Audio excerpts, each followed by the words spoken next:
What's going on, everybody? Welcome to the stream. Hopefully you guys are doing well. Music is playing. We're good to go. How's everybody doing, guys? Welcome to the stream. Welcome, welcome, welcome. Also felt more relaxing. Let's go back to another track. Let's close out of that. Close out of this. Woo! How's everybody doing today, guys? Welcome to the stream. Yo, what's up, Barry? How you doing, my man? Welcome to the stream, brother. Welcome, welcome, good sir. How you doing? How you doing? What up, John? How you doing, man? Welcome to the stream. All right, guys. We're gonna be doing some more old Fortnite today. I released some updates to the butterfly launcher. We'll probably only play old Fortnite for, if I had to guess, like maybe like an hour, because there are some other things that I could probably kind of want to do with you guys. Thoughts on Threads? I think Threads is pretty cool. It's definitely a straight copy of Twitter. Apparently there's a lawsuit that's being threatened too. I guess Elon Musk is threatening to sue Meta, or Twitter is threatening to sue Meta for creating Threads, which is basically a copy of Twitter. I don't know if that's legitimately true. I don't know what grounds they have for that. I'm all for the competition. Threads looks all right. It looks cool. I think it's kind of like new and fun and novel right now. With how much it's literally like Twitter, I don't know how successful it'll be long term. I imagine it'll get a lot of signups and a lot of users, but I wonder how many people, at least in our community, will like actually use it. But for now, it looks pretty cool. I like it. Is it playable on console or Chromebook? No, you do have to have a PC. I love your last video of your own Fortnite. Hey, Kate, I appreciate that. You still haven't followed me on there, though? Oh, that's weird. Yeah, that's definitely on purpose, though. All right, so actually, I wanted to show you guys this. This is really, really cool. I released this update for the butterfly launcher. For those of you who are new to the stream, who are new to watching me, or maybe you haven't tuned in a little while, the butterfly launcher is a program that I made that allows you to download and play old versions of Fortnite. And I have a mode here called ProHenis servers that when you select it, it will allow you to connect to my server and play Fortnite with me. We've been doing a lot of Fortnite late game, where we just respawn, play Fortnite late game on like version 7.4. So what's really cool about a feature that I just added is you can see right here, I selected ProHenis servers, and it's showing that ProHenis' server is online and there's no players connected. As soon as a new player connects, that number will go up. And once I start hosting a version of Fortnite, this value will automatically update. So if I start to host a game of 7.4, for example, I scroll down here and I click Start Server. As soon as the server has successfully loaded, this value will get changed to 7.4 and show the build number of the version of Fortnite that I'm playing automatically without me having to manually update it, which is so cool. So now, for those of you who might just open up the butterfly launcher, you might not even know that I'm live, you'll be able to see exactly what version of Fortnite I'm playing right here. What's even more exciting about this is I think I'm going to use the exact same code, the tech behind this new feature, in order to build out a server browser. So if you guys start up a server of old Fortnite using the butterfly launcher, you'll have the option, ideally, right here to check a little checkbox that'll say, hey, I want to make my server publicly accessible by anybody. The program will automatically detect what version of Fortnite you're playing and let everybody else know that, hey, you can join the server. Here's the IP address. Here's the port. Here's any other information you might need to know. Yo, what's good, Lemmy? How you doing, man? So the server is still launching over here, but once it's up, you'll see it'll change. This is cool, but when we get in the sleep stream and the foot cam, oh, dude, it's one day, man. All right, now, hey, look at that. The server's not running. 7.4, and it shows the exact build number. And now, since the server is connecting, that counts as a player, so that'll update to 1 right now. Lemmy, how sick is this, bro? It automatically updates showing exactly what version I'm playing. And what's even fucking cooler is that now that so like, for instance, if you go here to choose ProHenis servers, it shows that I'm playing version 7.4, right? How fucking sick is this, right? Shows that I'm playing 7.4. If I go to launch a version that's not 7.4, let's just say version 10, right? If I try to launch version 10 of Fortnite, it shows how many players are connected to. If I go to launch this, it's going to check the Fortnite build, so it's going to check what version of Fortnite I'm trying to launch right now. And it's not just going off of the folder name, it's actually injecting a piece of code into Fortnite, checking, hey, what version of Fortnite is this? It just was able to grab it. Warning, the version of Fortnite you're launching is different than the one ProHenis is playing. Are you sure you want to continue? No. So I need to play 7.4. Oh, I must have selected the wrong build. Let me play 7.4. Checking Fortnite, checking ProHenis servers. It's going to connect. Checking Fortnite build. Give it a second.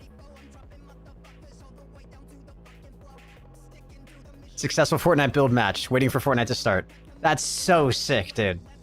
How freaking sick is that? God, that's such a cool feature. So, anybody who wants to play, if you guys are new to the stream, let me go ahead and open up the stream bots here. Go ahead and type !butterfly in the chat once the bots load up. And you'll be able to get a link to my GitHub, which has a link to this program, the Butterfly Launcher. You can download and play old versions of Fortnite. You're cool, right, dude? Hennis, I do that all the time. I click random stuff on accident. Wait, what do you mean, Kate? I'm confused. I'm confused, Kate. Good job. What's up, Ty? All right. And the server is now joinable, I believe. Yeah. So yeah, there's a link to the Butterfly Launcher right there. For any of you guys who want to check it out. I click stuff I don't mean to click. Oh, gotcha. What's up, Abigail? How you doing? Henry, don't ignore me. Aaron, what's up? Aaron, do you want to open up the package right now? So guys, Aaron sent me another package in to my PO box. And I have not opened it up yet, but it's here right next to me. Should we open it? Should we open it on stream? Wait, Aaron, is this a birthday gift? Wait a minute. Do you care if I show the address? Because the address is on here.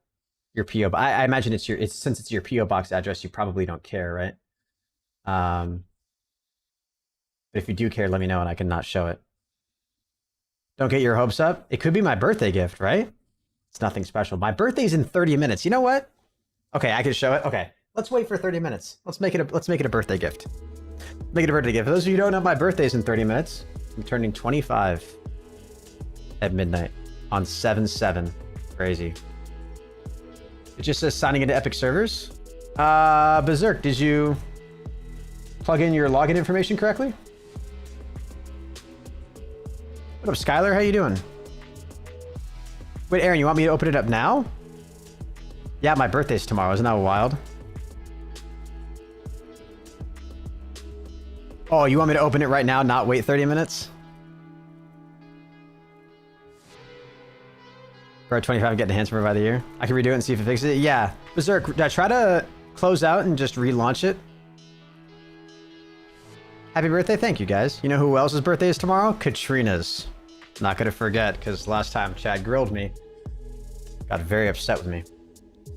Says there's 3 people connected right now. Wait, in 30 minutes? Yes, sir. Yeah, shows 3 players connected. That's so freaking cool, dude, that it's going to show. So this updates like every second. Literally every second it's checking to see what version of Fortnite I'm hosting. And how many players are connected. God, that's so freaking clean, dude. Oh, that's just so sick. It's just so sick. You can't play it on Xbox? No, you do have to be on PC. At least this program that I built out requires you to be on PC. Yep. All right, Aaron, do you want me to open it up right now or do you want me to wait for 30 minutes? Let me just logged in. Ayo, poggers. Maybe one day it'll be playable. This stuff will be possible on Xbox. I don't know. Or just consoles in general. I doubt it, though. That would probably require some sort of, like, other level of build-out. It's just so much easier on computers always, just because, like, it's easier to, like, develop stuff and code stuff right on computers, you know?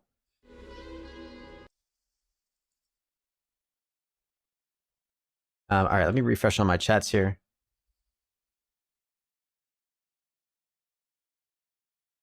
Alrighty, sweet. Lemmy's on.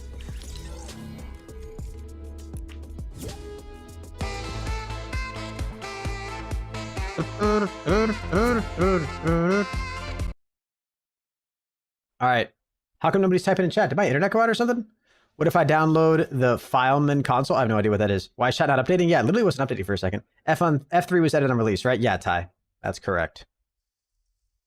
Okay, now chat's updating. Yeah, dude, for some reason chat wasn't updating there for a second. Literally, but I like clicked over into YouTube chat and YouTube chat wasn't even updating. Okay, now it's back. Dude, I think that was something up with YouTube chat. Unless that was my internet? Unless that was my internet, I don't know. Yes, Henry, I would appreciate it if you opened it. All right. All right, fine. If you don't want to make me wait for my birthday, I'll just go ahead and freaking open it now. Yo, Problematic, what's up over on Kick? How you doing, dude? I like your Black Ops Zombies videos. Thank you, man. Alrighty, guys. We got a package, another package from Aaron Johnson. For those of you guys who saw my last opening, she sent me this awesome care package. I actually showed both, yes, I showed both my parents today and my sister when they came over. The box of stuff that Aaron sent. And this is another one. And this, she told me, is even better than the last package she sent. Okay, so expectations are extremely high. She actually said the opposite in chat, but expectations are extremely high. Okay, we're expecting this to be insanely cooler than the other package. All right.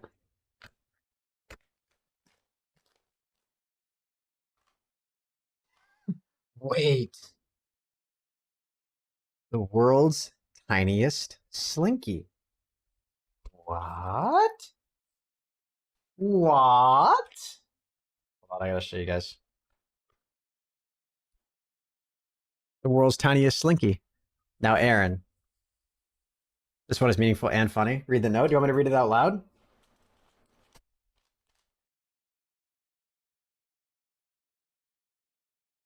Should I read it out loud or should I read it? What are you thinking? Read it out loud or just read it to myself? Stacy boys, what's up? And actually, Aaron, I might have to challenge your statement about it being the world's smallest slinky. Maybe that's an average size slinky. Looks pretty massive if you ask me. Hello again, Henry. There's a story behind this. I was on vacation in Minnesota and we were walking through the Mall of America. I went into this game store and found this slinky. I immediately thought of you and how you were using the first one I got and how you weren't, I think you said weren't using the first one I got. So I figured I would try again. Hope this one is more fitting for your very small hands. I'll have you know, my hands are massive, okay? Massive. Alex, what's up, man? Also, this one shouldn't stink either. You're welcome, Sammy, by the way. Anyway, I hope you actually use this, unlike the other one. Oh, and the Yankees shirt, I got you. Dude, I literally wore that, okay? And what happened when I wore it? The Yankees pitched a perfect game, okay? So, for reference, let me show you guys. First of all, I have massive hands, okay? I'm like 6'5". I have massive hands, dude. This, for reference, is the slinky that I always use, right? Whenever you guys see me fidgeting in videos or whatever, this is the slinky that I have. This is the slinky that Aaron got me, okay? This is the one Aaron got me, like magnum size, dude, okay? Freaking huge. This is like the normal size slinky, okay? This is the one that like I can easily fidget with. This one, like Shaq couldn't even fidget this, okay? Now she just sent me, I don't know how I lost this one. The world's tiniest one. While I really do appreciate this, this is super cool. Just have to be flat out honest with you. Okay? This is the one you sent me. And I recently got this one. I'm not even kidding you, when I was at Sammy's cave house.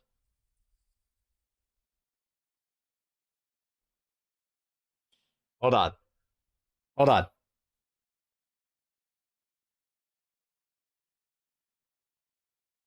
I think. So. This one is yours. And this one. Although, to be fair, they're made of different materials. I'm done trying with you. Oh, is the stream delay over here better? I have no idea. Wait. This one, the one that's smaller, isn't really made out of like metal. It's like a plasticky feel. The one that you got is like an actual slinky. This is more like kids' toy shit. Okay? So even though yours is technically a little bit bigger, I think it counts more as the world's smallest slinky. Because this isn't really a slinky. Okay?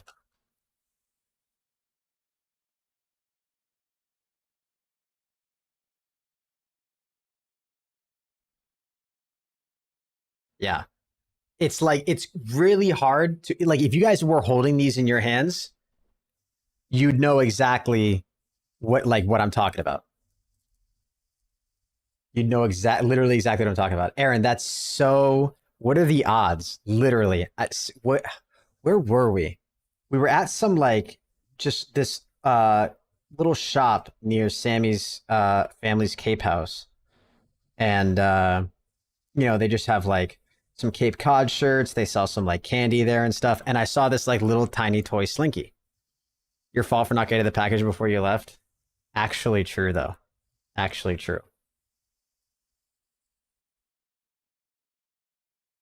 Yeah, technically.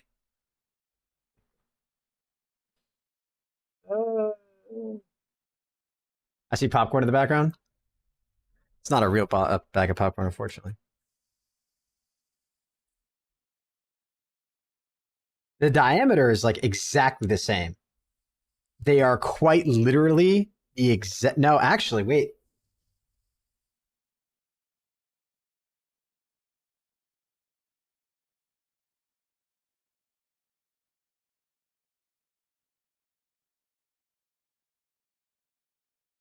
Yours is a tiny bit smaller.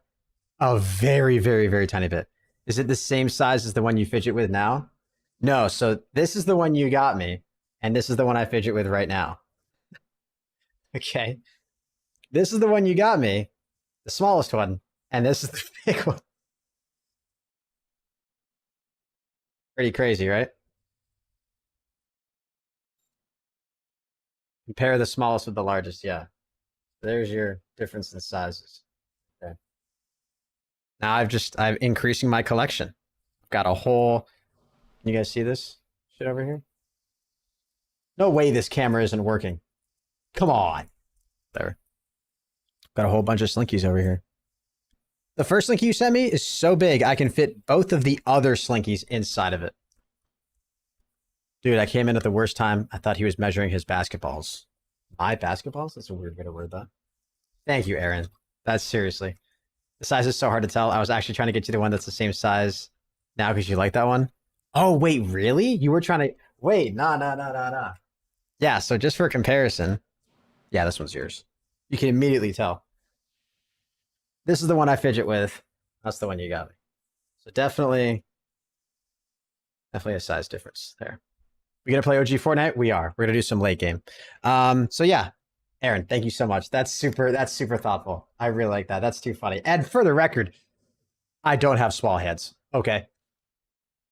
I have look, dude, this is an XL mouse. There's literally images of Shaq not being able to fix this, not being able to hold this in his hand, and look at mine, dude. Because it's too big. Look at me. Okay. Quite literally, Giga Chad hands. Okay. What do they say about your hand being bigger than your face? Baby hair. Aww. Aww. Shut up, Barry. Idiot. So hey, those of you guys who are new, you didn't see the updates that I announced earlier with the butterfly launcher. I released this feature so whenever I'm hosting a version of Fortnite on my server, it will show you exactly what version I'm playing and how many players are connected to the server. Well, how many players are connected to the backend. This might not be how many people are actually in game, but this shows what version I'm playing and how many players are connected. Pretty freaking sick, right? Pretty freaking sick. I was literally thinking about you on my vacation. Imagine having a friend that cares that much about you. That is very thoughtful, Aaron. Thank you so much. That is really, really nice. There's a player count list, right, Alex? Isn't that sick? Whatever, I don't got Fortnite installed. Dude, Twix. Well, good news, bro. This isn't Fortnite. This is old Fortnite, okay? How you doing, man? Welcome to the stream. What up, Kyle? So yeah, it's pretty sick. It's dope. The technology, again, the brains, the technology, everything is just seriously on a different level.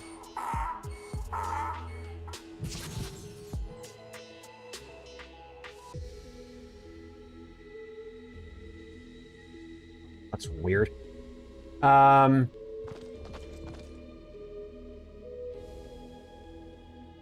Okay, let's go ahead and ready up. Go ahead and connect to the server. So I guess you have a Slinky connection. I guess so. I guess I'm like the Slinky guy. You Yo, bro, can anyone download? Anyone can download, Dave. Henry grips tomato cans with both hands. Dude. Yes.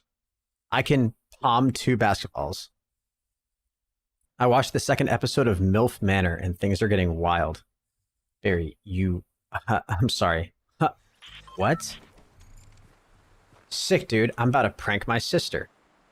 How did you get old Fortnite? Jennifer Patterson. You can download the butterfly launcher. And then in order to get 7.4, which is the version I'm playing right here, you know what I should do? I should almost add like a... Oh, that would be so sick. What coding languages do you know? I mean, this is all in C#, so that's the one that I know the best. Alex, it says you logged out.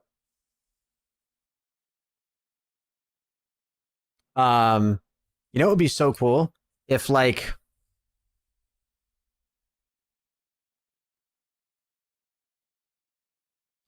If it shows 7.4 here, right? It shows that I'm playing a version. If, like, an option was added into the drop-down menu here to, like, download the version ProHenis is playing right now, if you, like, didn't have it.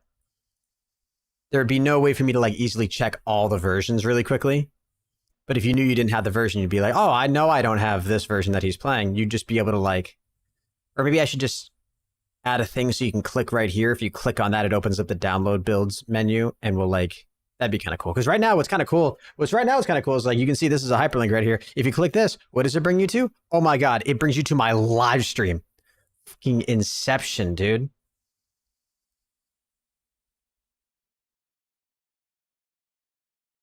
Sorry, I was so rude in that note. I actually forgot I located. No, Aaron, that was fine. Aaron, I thought the note was awesome. I thought it was really funny. I thought it was really, really funny. Yo, Nisha, thank you so much for the $3. I appreciate that. Thank you, thank you. Hey, Alex just connected. Thank you so much, Alex, for the 5. I appreciate it, man. Thank you. Whoa. Thank you so much, Nisha, for the $3 donation. Alex is now the 5th player connected. Welcome to the salty Holy shit, my brain just broke. I had a bowl of nails for breakfast this morning. Eric. Milk. Eric, thank you so much for the 13 months. Hi, Hennis. How was your day today? My day was fucking awesome, dude. Absolutely freaking awesome. It's weird. Today kind of felt like my birthday. My dad came over to my place around like 1 p.m. and he was here all the way up through like 6:30. And at about 6:20, my mom and my sister got to my apartment and they brought dinner. And so we had the whole family in my apartment, which is kind of weirdly surreal. Both my parents are divorced. I guess both of them have to be divorced from each other, right? Kind of makes sense. You can't just have one parent that's divorced. Anyways, they've been divorced for a while. And I was like, yeah, so it's just weird to see both of them and my sister in my apartment. It was a very cool experience. Yeah. Alex, you gonna go ahead and join up on the server, dude? I don't think you're in here. Yeah, it was nice. So I basically hung out with my dad all day. It was cool. Hung out with my dad. My mom and my sister brought over food. And then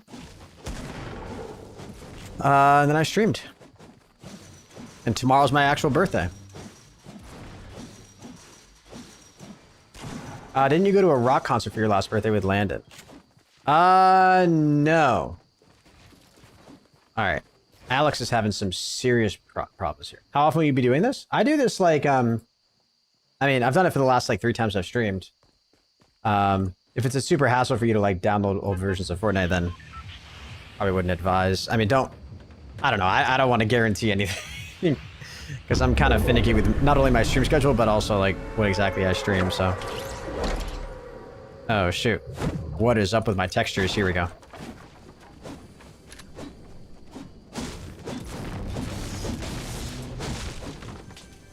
Can I open this? What was yes? No infinite ammo? No, I don't do infinite ammo. I mean, we have like... I guess we might as well do infinite ammo, right? Stream is laggy a bit? Isn't it?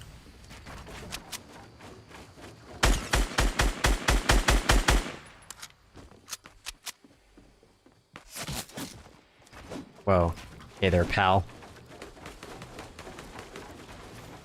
I don't think... No. Landon came here to my place for my last birthday. And that concert we went to go see was near his place.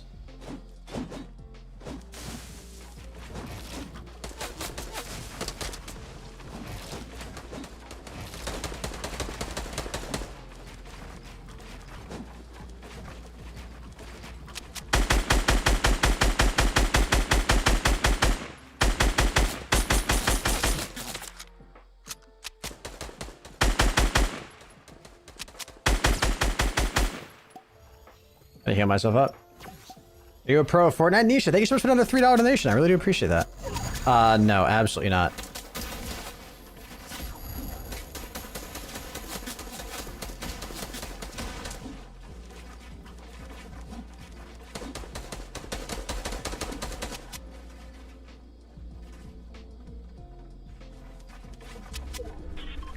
Where's this guy that was just down here? Where did this guy go?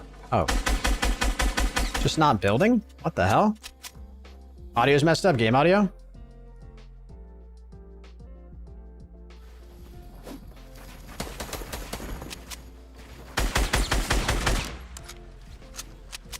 Does it sound better now?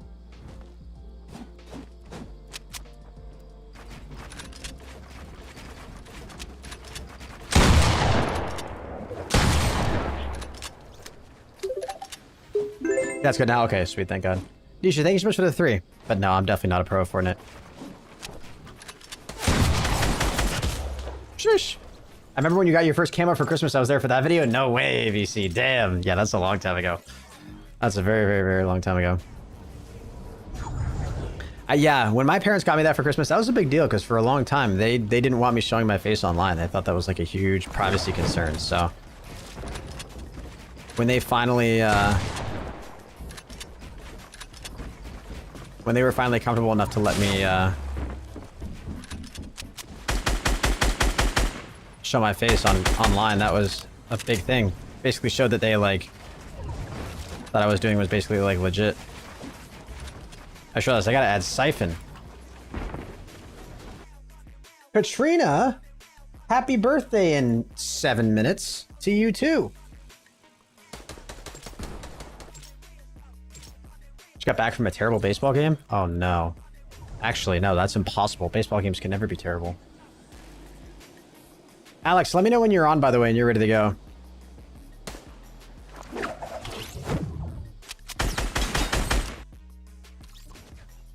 I can go ahead and restart the server. Welcome to the Salty Spittoon. Ellie with 12 months. Let's freaking go. On my birthday? Use reboot for hosting, right? Yes, sir. Milk.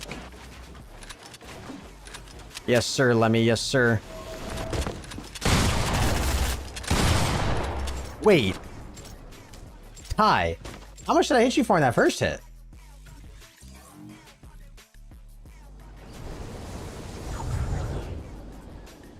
How old is this old Fortnite? Is it a creative map? No, this is actual old Fortnite. This is Fortnite 7.4, which came out in...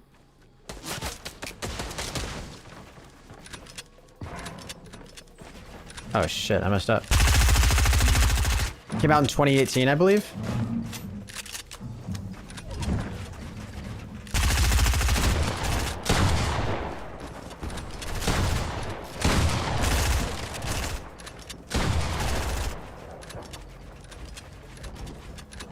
I just hit my phone. Holy cow. Oh, I'm on. I don't know what's going on. Okay. We'll go ahead and restart it here in a second.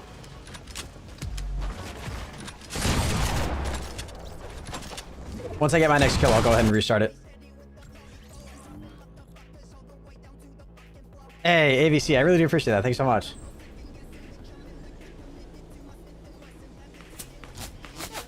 Oh, shot, you're trying to shoot me out of the air. Who is this buffoon?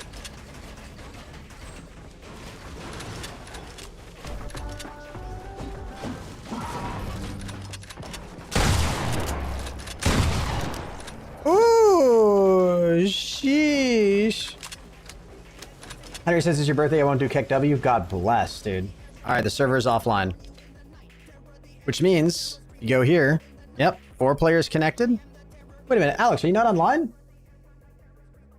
Oh no, Hennispot just logged off. Okay, so that's why. All right, I'm gonna go ahead and restart the server.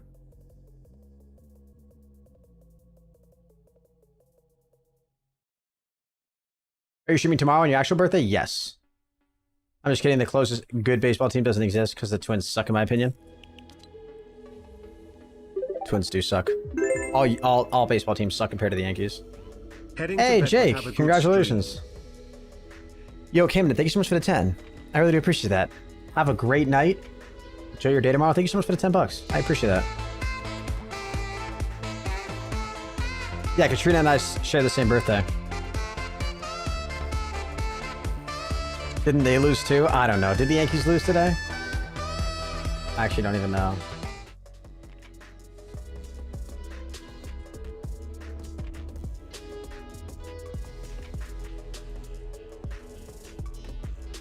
Wow. Yes, they did. Yes, they did. Holy shit. What happened?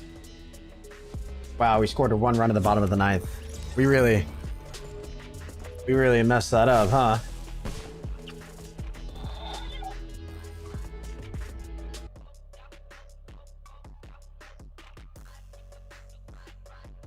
We got absolutely destroyed. 14-1. Ninfa, what's up?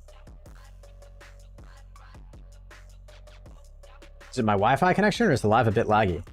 It shouldn't be laggy. I'm not dropping any frames, so it might just be you. Alright guys, we got 5 people connected. We're playing version 7.4. God, I love this technology, dude. It's like actually so freaking cool.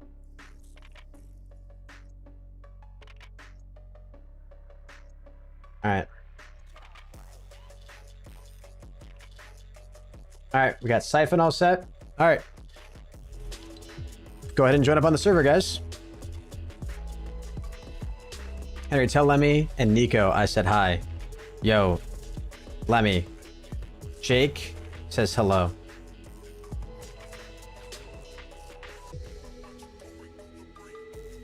Yeah, Lemmy's over on Kick right now. What up, Magic Luke?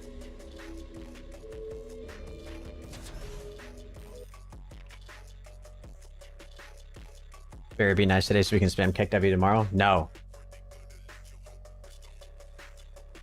Now that I'm 25, you guys are never allowed to spam me like that ever again, okay?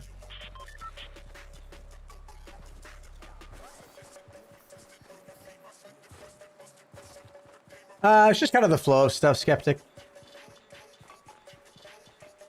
I gotta be more consistent with my content. Gotta be more consistent with, like, exactly what I'm doing, too.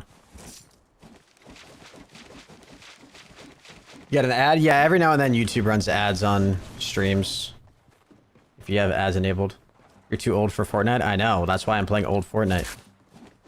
Us old people are too old for new Fortnite. We gotta play regular Fortnite.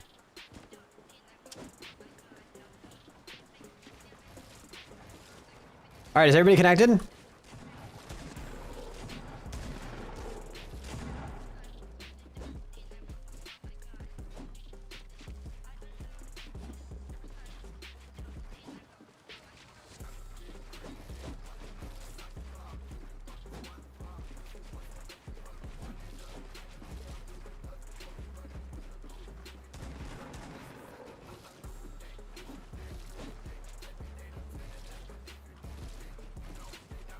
Ever since the new update for Warzone 2, I have a 3070 and an Intel i7 11.7 and I get 40 FPS. Dude, Alex, the Wars, like, I get the shittiest FPS ever on Warzone and I literally have a 3090. It's actually so depressing. Oh, whoa, can you not? Well, that was weird.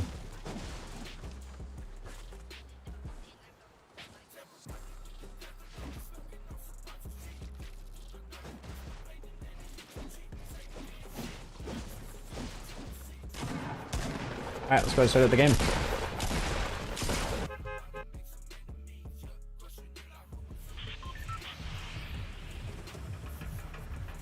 Hey, let's go! It's officially my birthday, guys.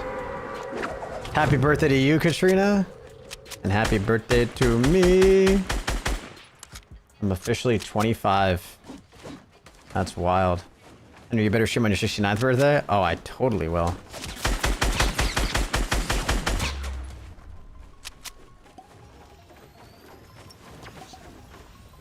I kind of want to add the heavy sniper to the list of weapons that you get.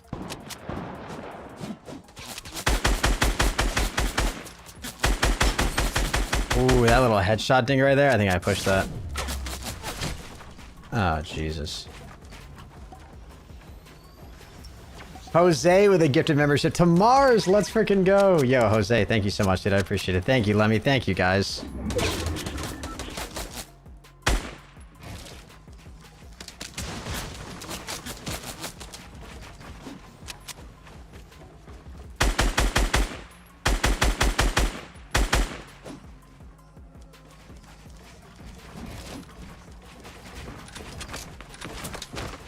Wait, that was... I thought that was my cone.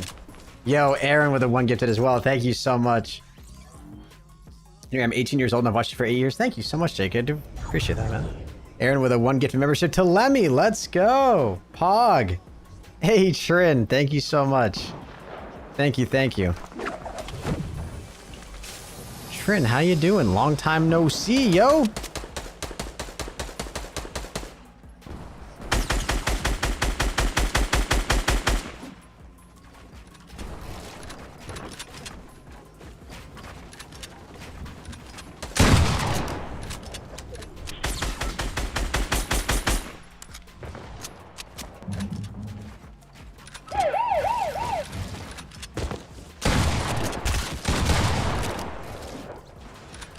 My goodness. I gotta make a command in my chat for threads. Oh, Jesus.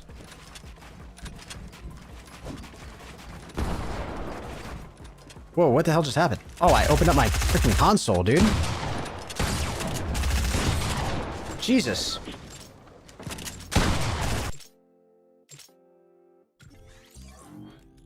Yo, Elliot. I'm really glad you enjoy my streams, man. Thank you so much, and I'm glad you're still here, bro. You can always make it through those tough times, man.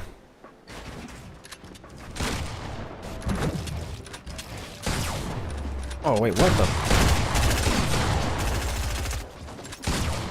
What's up, Wass? How you doing? What's good, what's good? What was that sound? I think there's like a... It's... Yeah. It's a thing on Fortnite maps where, like, if you start... If you run right past... like a speed limit sign, it makes like a police siren noise. Dude! Oh my god. Hey, Jake, I appreciate that, man. I'm doing pretty good.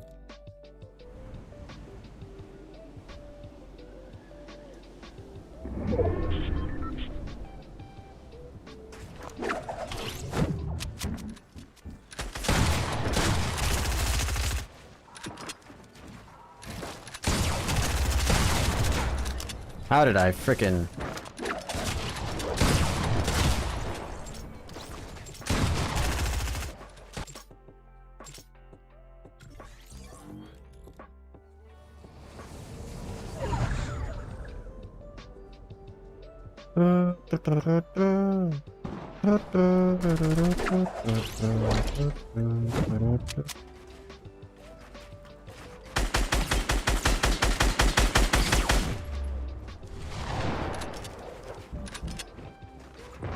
Welcome to the salty spittoon. How tough are you? I had a bowl of nails for breakfast. Yo, this Megan! morning, without any milk. Oh.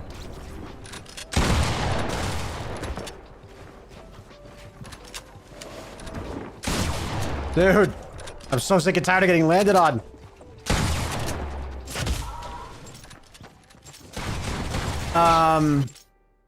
God, people keep saying the stream is lagging? I don't know why it just says signing to Epic Games servers.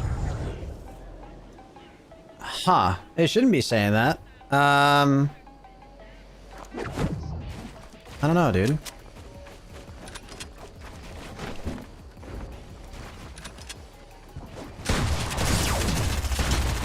Oh. I would just try restarting it. Trying to log in again? I really don't know. Dude, I swear I shot right there. I swear I shot. Megan, what's up?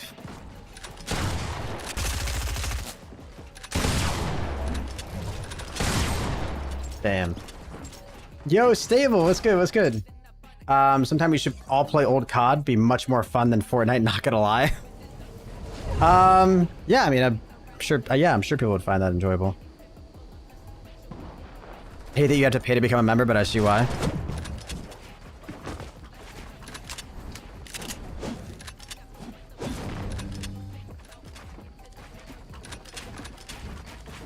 I mean, yeah, that's like the whole benefit of like...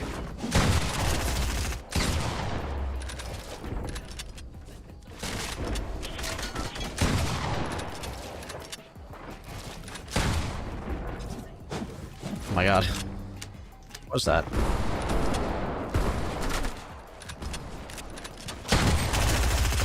Oh.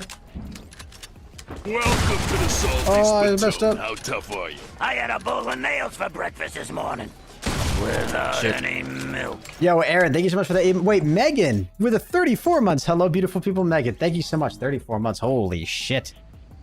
Megan, thank you, thank you, thank you. Hopefully you're doing good. Welcome back to the stream. Aaron, thank you for the 8 months. Fun fact of the month, hot water will turn into ice faster than cold water will. Oh, I've heard some shit like that. Is that true? Or it's one of those things where like, what the just happened to me, dude? Oh, wait. I think I got the bug. Yeah, I got the bug. I had the buggy. Yeah, where it's like... You would think that like, or like if you went to boil a pot of water, if you already had super hot water in the pot, then it would boil faster than cold water. But isn't that not true? Is it something like that? That's true, I could just do a cheat thing.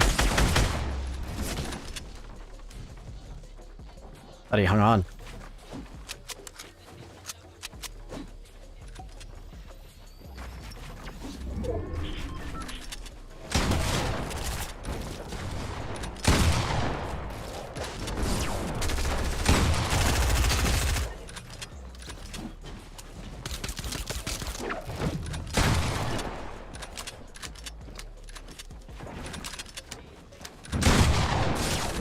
What, dude?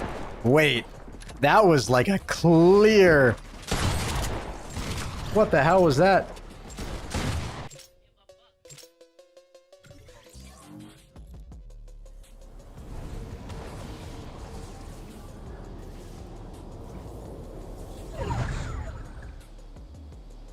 Cold water is better for boiling? No, isn't there some shit like that? Or it's not that it's better, it's just that there's no difference. Even though it's like, dude.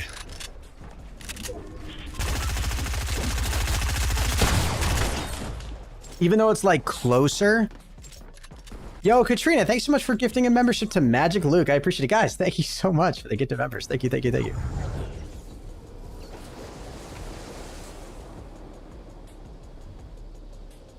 Boiling water right now and I say cold water is the move. I think you might actually be right though.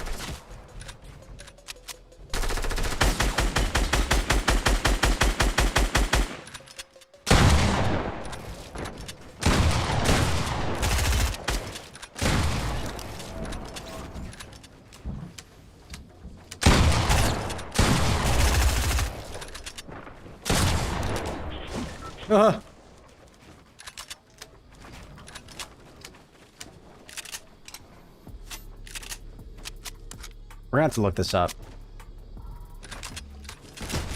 Oh shit.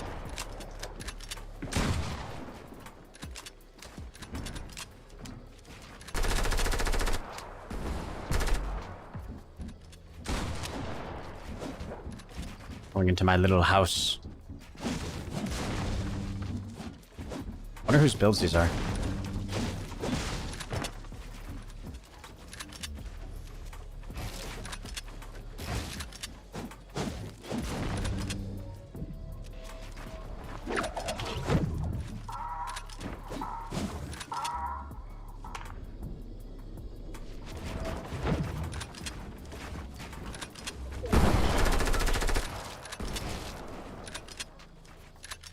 Going all the way up.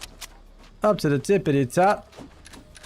I've been busy with camp, so I've not been able to do the stream at all. Yo, Swifty, no worries at all, man. Welcome to the stream, brother.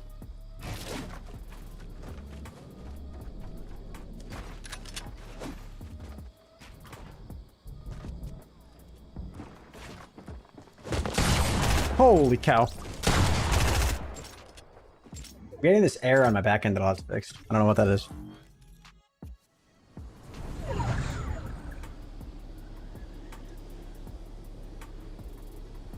Guys, by the way, if you don't follow me on Threads, go follow me. It's ProHenis, same as everything else.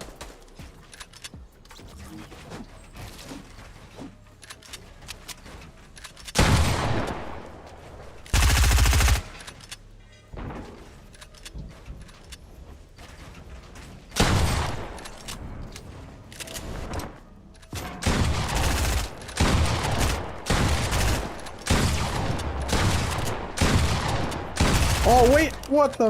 Dude.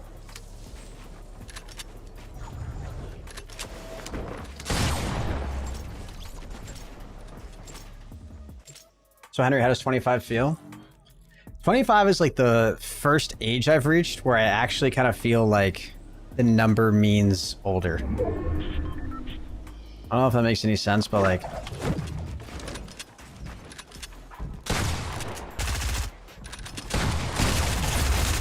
Does that make any sense, chat? I felt like 23, 24, 22, like I knew I was getting older, but it didn't like meaningfully feel different. 25 feels like I'm in a different tier now. I can't really explain it other than that. Like 25 feels like okay.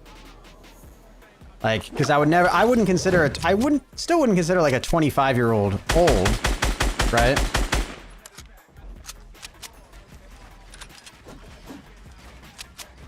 But it still feels like, for some reason, 25 feels like significantly older.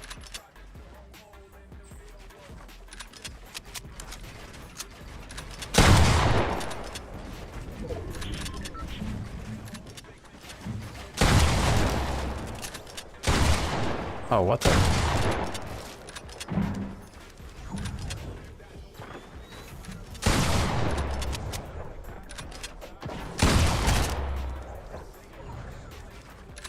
You're saying that because you just turned 25? Stop landing on me! I have 69 health.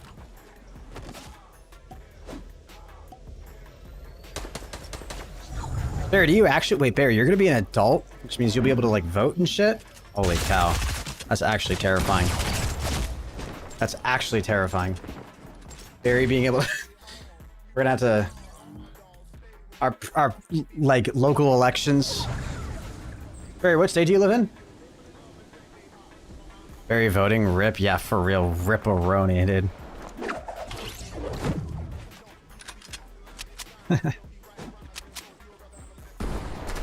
had a really interesting interaction with a guy at the gym. Like 2 days ago.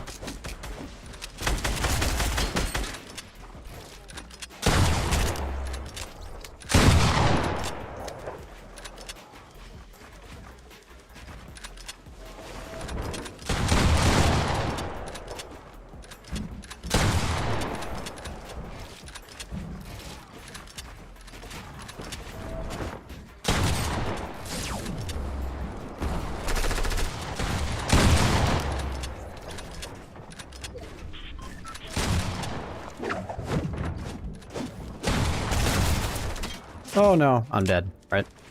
Surely.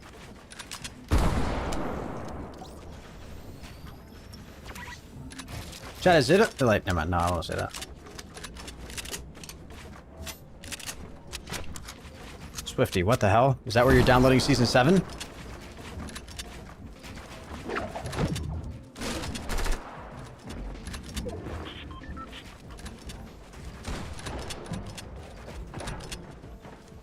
Oh, wait, I thought there was a wall there, dude. I screwed up.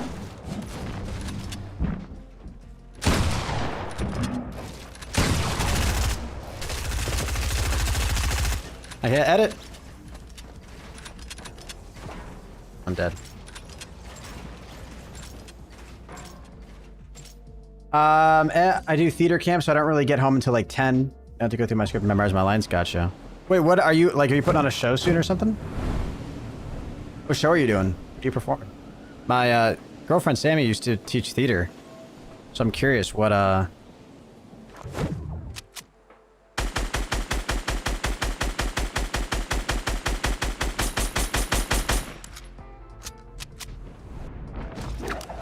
Alex!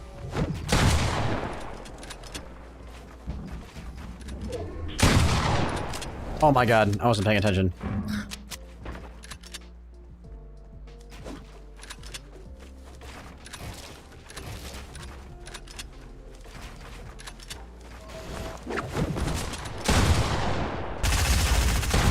Oh, Jesus.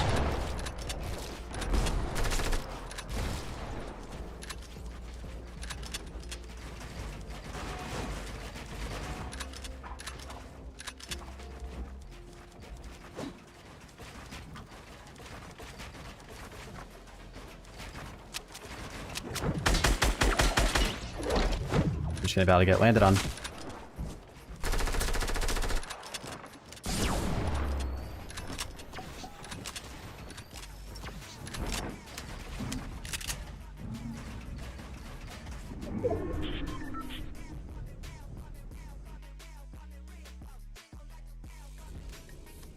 How did I just do? Oh, that was weird.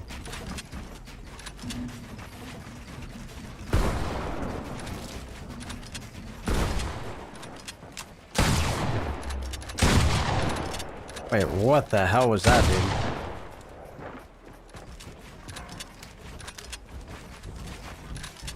What terrain are we fighting on?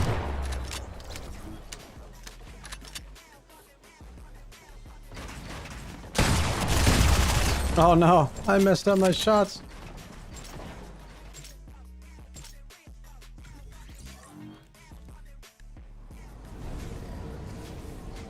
Wait, hold on. Wait, is there no God mode anymore?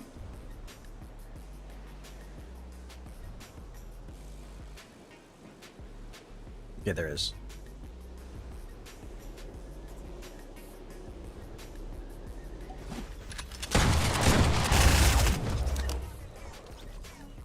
Well, this is surely more fun.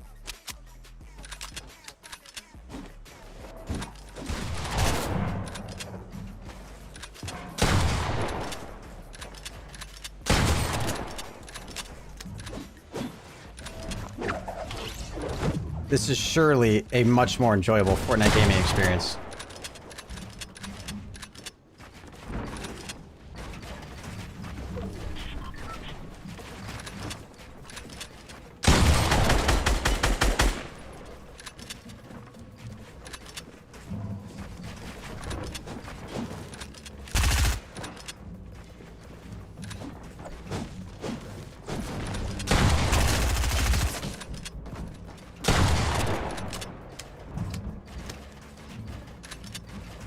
Oh no.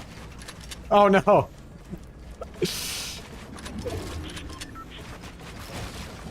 Yo, Fink, what's up?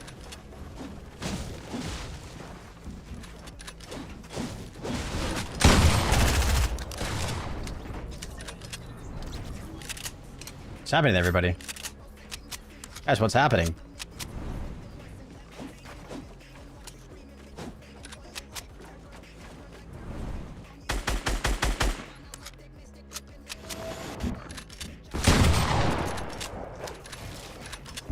Hi.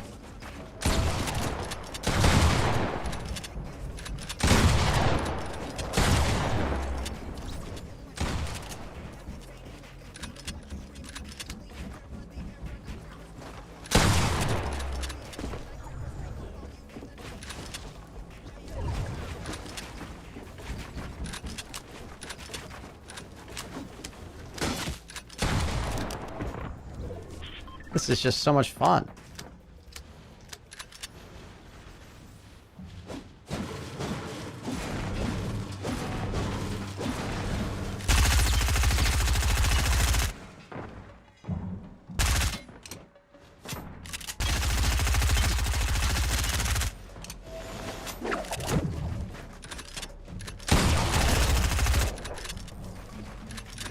Wait, somebody try shooting at me.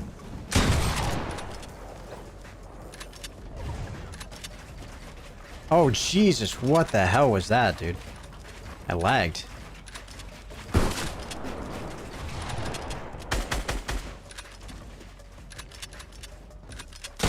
Dude, why did that not shoot, bruh?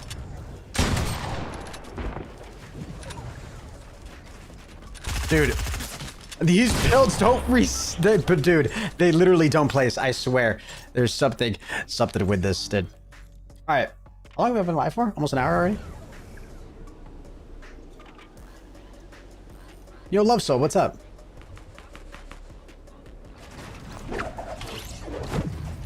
This is my box now.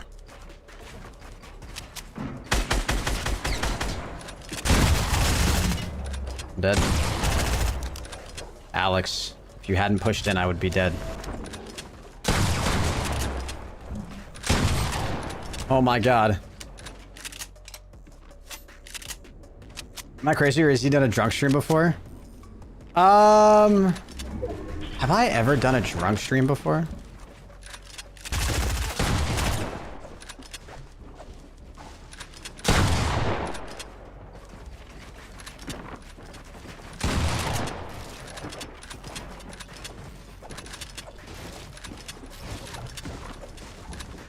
No, I got lost in storm, dude. Wait. Billy, what's up, Billy? Actually, no, I don't remember the drug stream at all. No idea. I have no idea what Billiard is referring to.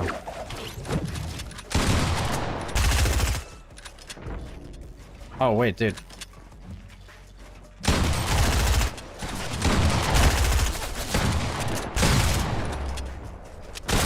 Dude, that literally didn't connect, bro.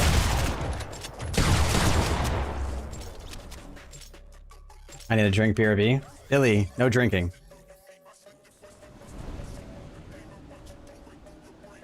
Dude, you know what we need? We need that, like, reset builds thing to work.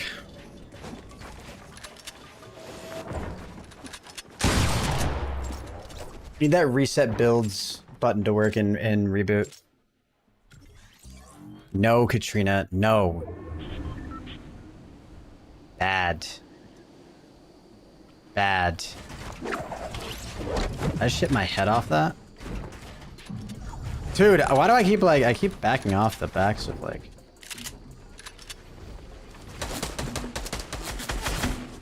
Oh shit, you're down here? I missed my shot. Yo, Dude, why can I not say your name? JZX. Thank you so much for the $2 donation. I appreciate that. Thank you, thank you. Another eye tracker. That might actually be kind of fun. Thank you so much for the $2 donation. I appreciate that. Thank you, thank you. Yeah, for real, that was good timing. Oh, what was that movement?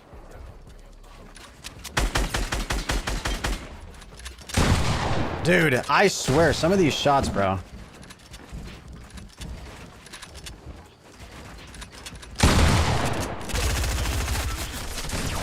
What?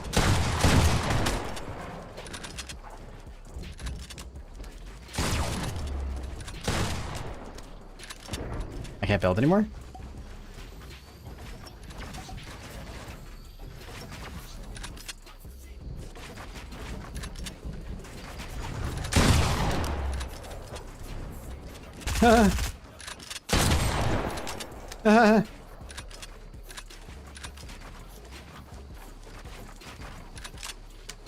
I get landed on. I can feel it.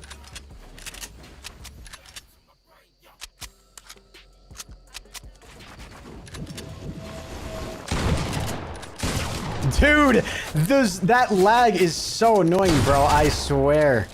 The fact that it, like... I'm dead now. No. I swear there's, like... I can't tell if it's, like, a client-sided thing that I can fix or what. How are you playing old Fortnite?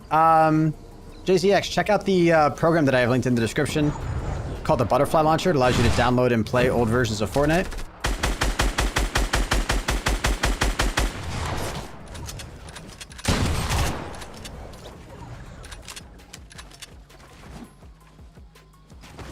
That's how we're playing.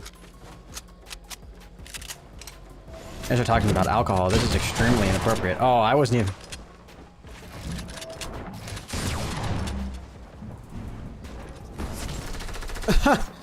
Oh, I didn't stick the landing. Yo, what's up, Alfonso? How you doing, man?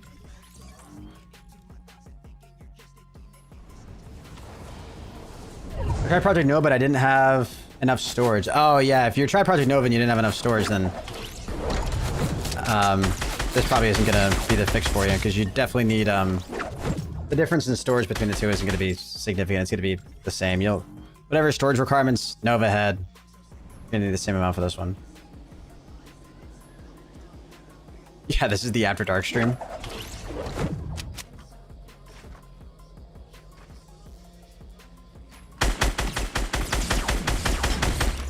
Bro, the fact that that bloom almost lost.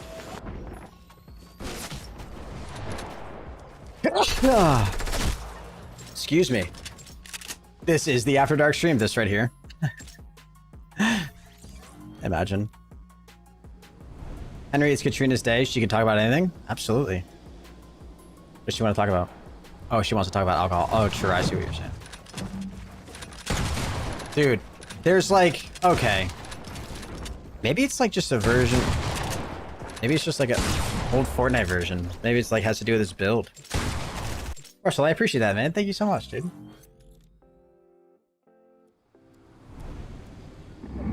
No wonder this doesn't...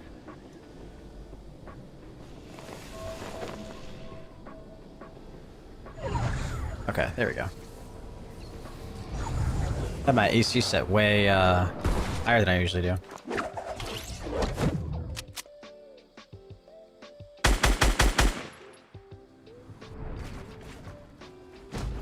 Wait, I was about to say, wait, what?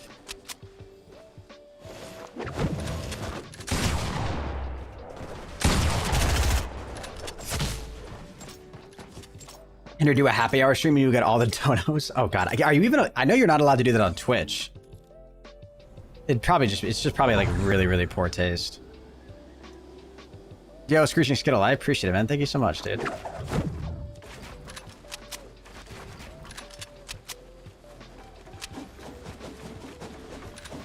Dude, I got Threads yesterday and my ex managed to follow me on Threads too. We worked together. This dude literally cheated on me and still wants to know everything I'm doing. Damn. Damn. People be crazy. What happened to the Thanos game mode? Oh, wait, what do you mean what happened to it? $5 equals one shot? Oh my god, could you imagine? Could you imagine if we unironically did that? Oh no, dude. I used to like, do you guys remember in like during those Facebook streams I used to do when I would like freaking practice 90s? You guys remember that era?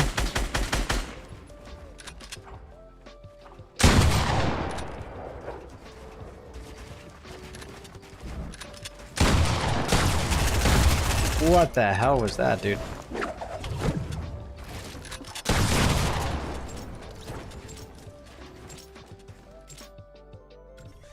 I think we did it. Yeah, we did end up playing the Thanos game mode, right?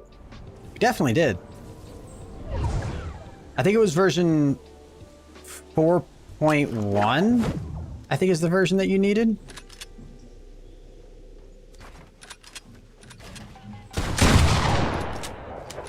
I think that was the version that you needed because the other versions just don't work. Like we tried 8.51, but that had issues. Right?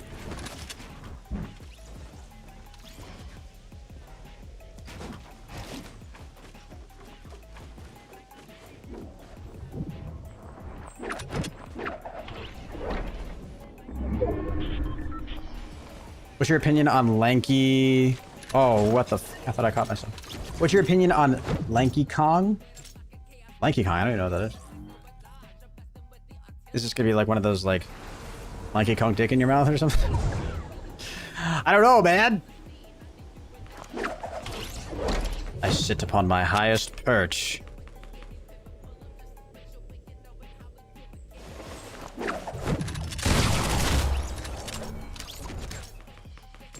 From Donkey Kong 64? I don't think I ever played that. Lanky Kong? LMAO Henry language video game. I never played that. You know who Lanky Kong is? I don't know. Dude, I feel like I'm getting set up. Am I gonna look up Lanky Kong and it's like a picture of Donkey Kong's like, whoa. Wait, is that height? Wait. Is this height limit? Oh, no shot. That's kind of cool. This is quite literally height limit. That's kind of fun.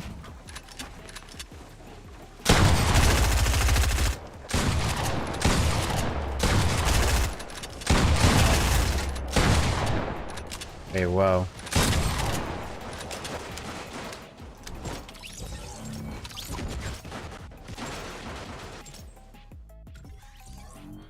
Should I know who Lanky Kong is?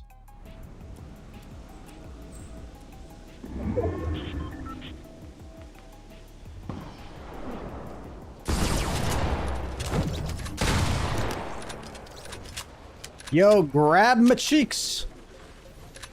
What's up? Welcome to the stream. Big fan. Bro, don't like Wendy's no more?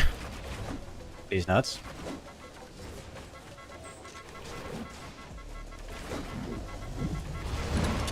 What am I hearing?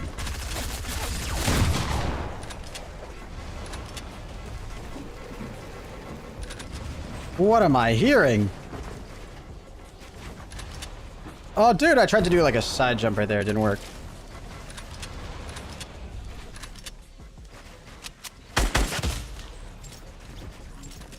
I played Super Mario 64. And I played Mario Kart.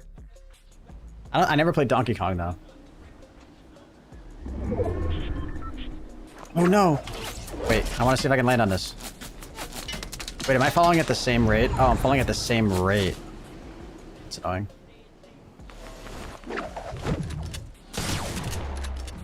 Guys!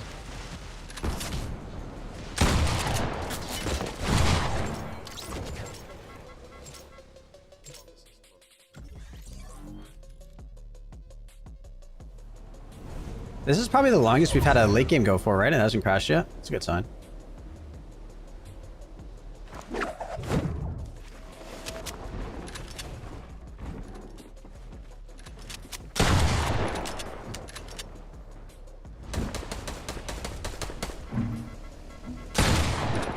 Dude, did that just not connect? I don't think that connected.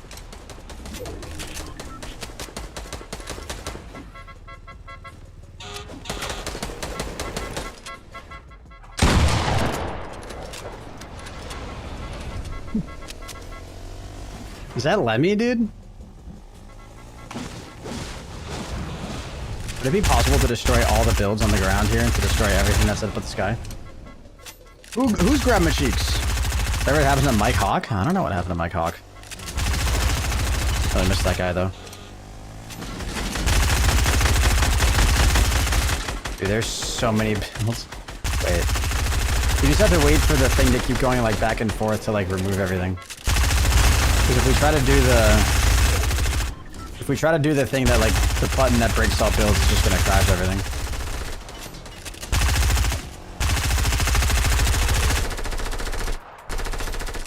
That's not actually connected to anything. Is this still... Yeah, this isn't connected to anything now over here, right?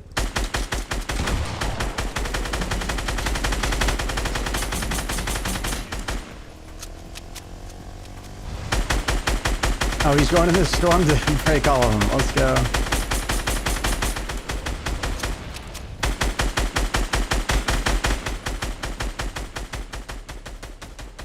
What could still be... Does this count? Maybe this counts as like touching the ground. Sometimes those builds can be weird like that. Oh. Oh shit, I thought that started to do something. It's gotta still be connected somewhere. Oh yeah, over here. It's like a fun little project, just manually break everything.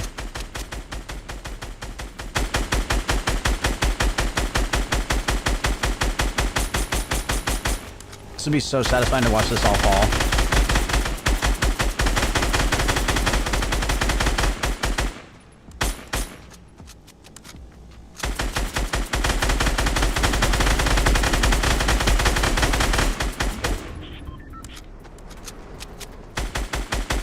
Welcome to the salty spittoon. Wait, did that just do it?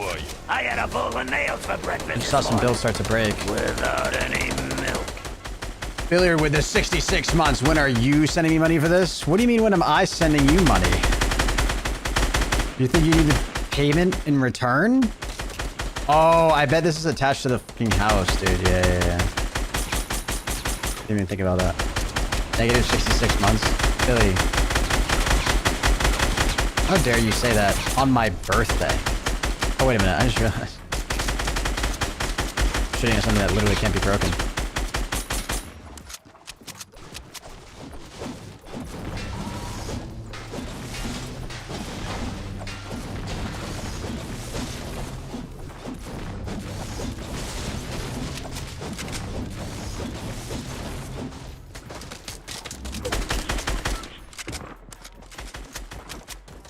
Okay, we're on a mission to see if we can figure out where this is attached.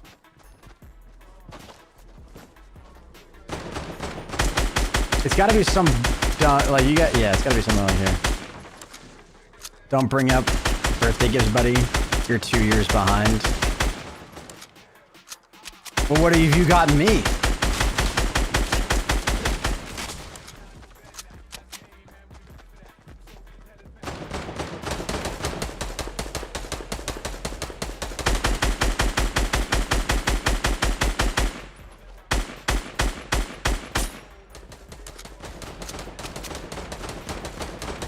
Plane ticket. Dude, that was like 3 years ago.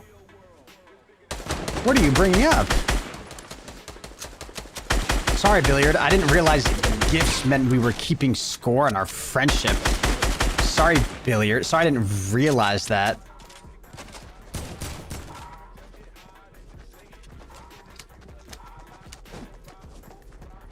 That was 2? Was it 2 years ago?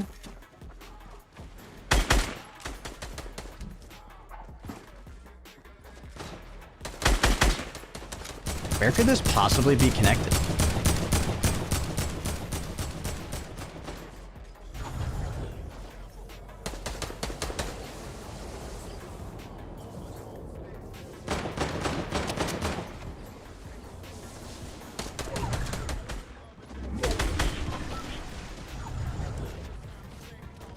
Oh, there it is. Somebody got it.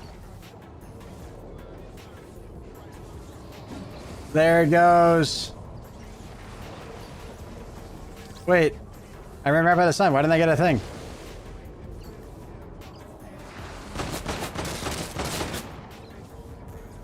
Why am I not hitting the thing, dude? That's so annoying. Alright, we figured it out. GG's. GG's, yo. I'm hopping off. What's up, Juan? How you doing, man? Oh. Alright, GG's. I'm hopping off. How freaking sick was that, though, dude? Okay, so guys, for those of you guys who are new to the stream, the Butterfly Launcher, the update that I came up with today, whenever I'm hosting a game on my server, you'll be able to see exactly what Fortnite version I'm hosting and how many players are connected to the server, how many people are currently playing. Technically, I should update this, actually, to always be if I'm online and a player's connected. Should always have that value be less than 1 of what it is. Because technically, the server shouldn't count as a player. Yeah, this 0 health bug for a while. Yeah, I mean, when that happens, you just gotta like suey with it, unfortunately. That's what the solution that Gray has, anyways. What's that barrel beside you? Just has water in it. So anyways, yeah, this is pretty sick. And I want to use the code that I used to build this out. I want to build out like a server browser. So whenever you go to launch a server, ideally in this spot, you'll have a checkbox that just says, I want to make my server discoverable, which means you want anybody to be able to join it. And if that's the case, you'll be able to set like the title of your server, maybe like a little message about it. And then the code will actually figure out what version of Fortnite you're hosting and all that stuff.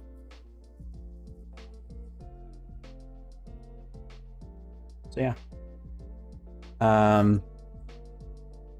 So yeah, as soon as I stop the server stopped, online, but no game playing.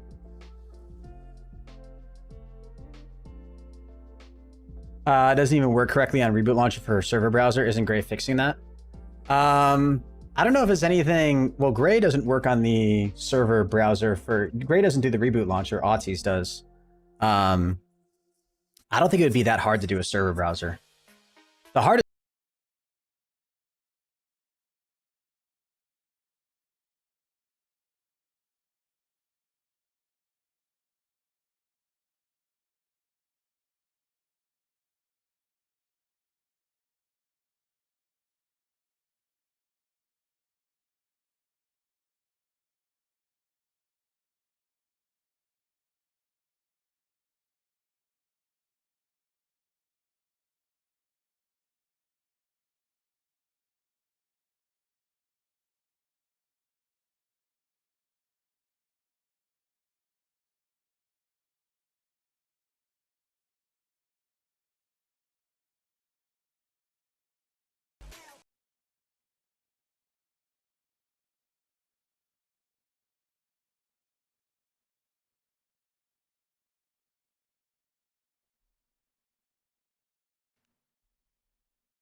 He's the best dog.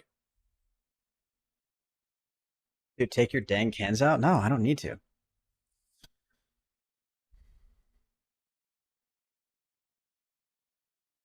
Ew, animals need to be gotten rid of. True. Barry, thanks so much for tweeting me happy birthday. Barry, did you thread me happy birthday too? Wait, can I access threads on my computer?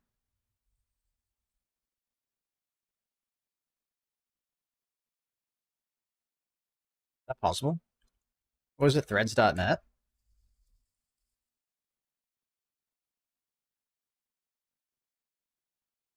That's weird. There's no like web app built out for it yet.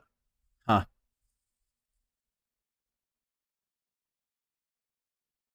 Your English needs to be gotten fixed. What? My English. My English is gosh darn good perfect. Okay.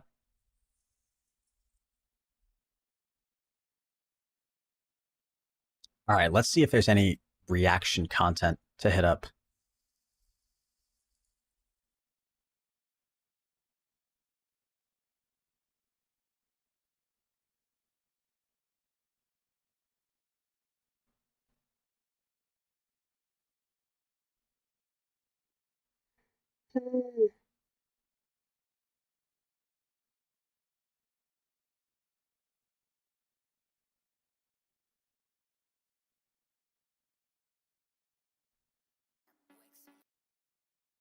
Hi guys, what's going on?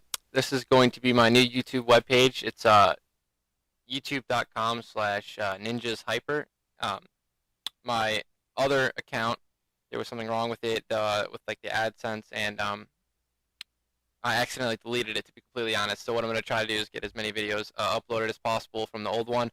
I know that I have all my most recent ones I can upload as soon as possible, and I'm going to upload obviously this one. Yo, Seek, happy birthday to you too, man. And I found out recently how to do, commentaries with XSplit, and I'm going to be uploading gameplay on a lot better quality than my previous channel as well. So, yeah, just stick around and spread the word that this is my new channel. All right, thanks, guys.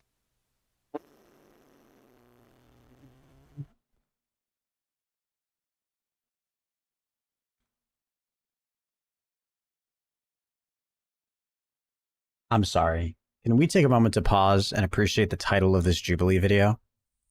Should white people adopt people of color? Oof. Oof. Y'all already know. Y'all already know. This is going to be a banger of a video. I just want to see the first little bit of this. I want to see what the teaser is. I have used microaggressions against my own race. I hated being Asian growing up. I despised it. And I just remember making the crudest, most horrible jokes because in some way I felt like this was expected of me to make everyone feel comfortable about my adoption.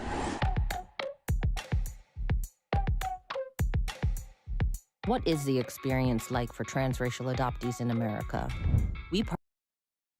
For transracial adoptees, what does that mean? Partnered with Lionsgate on their upcoming film Joyride to hear the stories of real-life adoptees and how their experience. A story of identity and self-discovery for a transracial adoptee. What is... Wait, no, don't tell... Experiences shaped their lives. Is the audio off? Is the audio doing that fucking thing, dude?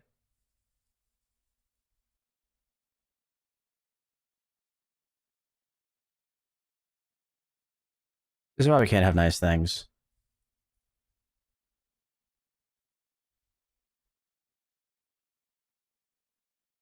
Y'all already know the video. I have used microaggressions against my own race. Despised it. And What is the experience like for transracial Jose, adoptees? why did you type audio in all caps like there was something wrong?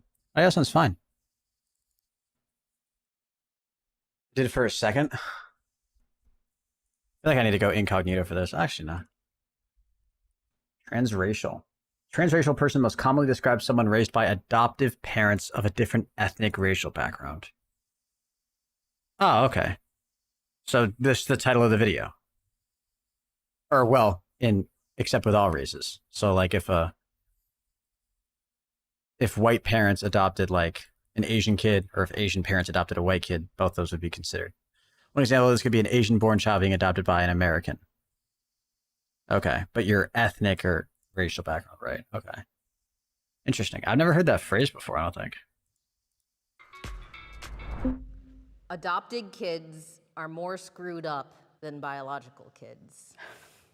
3, 2, That's such a loaded question. More screwed up? 1, go.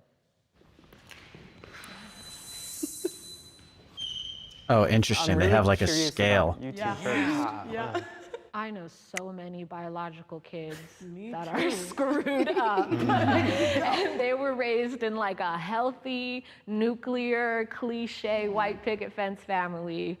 And I know several adopted kids that are so successful, that are doing great. I mean, shout out Simone Biles. She went to the Olympics and she was adopted.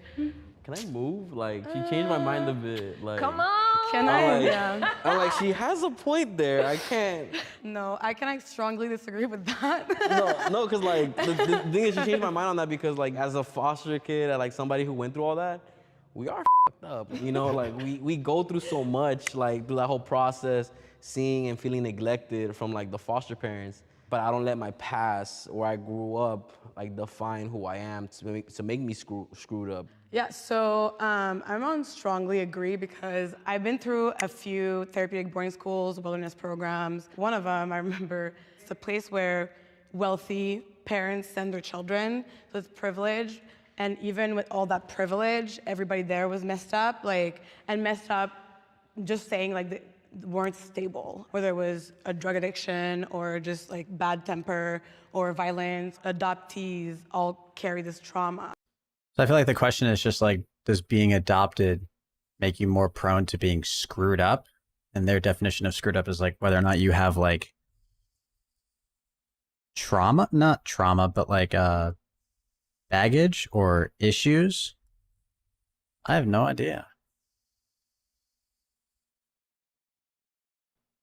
Yeah, I have no. I don't even know. I have no idea. I have no idea. Maybe it has something to do with identity. And Usually I like these discussions because I feel like sometimes they highlight on like issues that I feel like are interesting to talk about, or issues that I feel like are complex on like a root social level. But like I feel like this question isn't even like, I don't know. Maybe the question can like point to some conversations that need to be had about like the foster system. I don't know. And not knowing a lot about our background, well, some of us, not knowing a lot about our background, I think like we don't even have a birthday. And me personally going through that and growing up in a colorblind environment, it's kind of like we were left to fend for ourselves. And I think any child that have to fend for themselves are gonna go through some messed up shit. But yeah. So, thank you for sharing, by the way. I look at this question through two lenses. The adopted community as a whole is 4 times more at risk of suicide than non-adopted counterparts. I think that adopted kids are more at risk for struggle, not because of us, but because of society and because of the dominant narrative of white saviorism that is all surrounding. White saviorism refers to those who work from the assumption that they know best what BIPOC folks need. They believe it's their responsibility to support and uplift communities of color in their own country or somewhere else because people of color lack the resources, willpower, and intelligence to do it themselves. Adoption. We all of white. Never heard that phrase. Because of society and because of the dominant narrative of white saviorism that is all surrounding adoption. We all know this narrative, but the narrative for those that don't know is this notion of adoptees should feel lucky, adoptees must be grateful, and gratitude is related to this idea of repayment. The effect of that is that we as adoptees, as a whole community, feel like we're less worth than our non-adopted counterparts. It makes us feel like you should repay your life that you were given. You should repay the fortunes that were given to you. And for little kids, how can we repay something that's immeasurable? And it's not fair for... Yo, let me have a go, man. Every situation is different, but I can see why an adopted child would have more unstable upbringing than their peers. Yeah, right. I don't think there's any... I think that's probably true, right? Like if you're...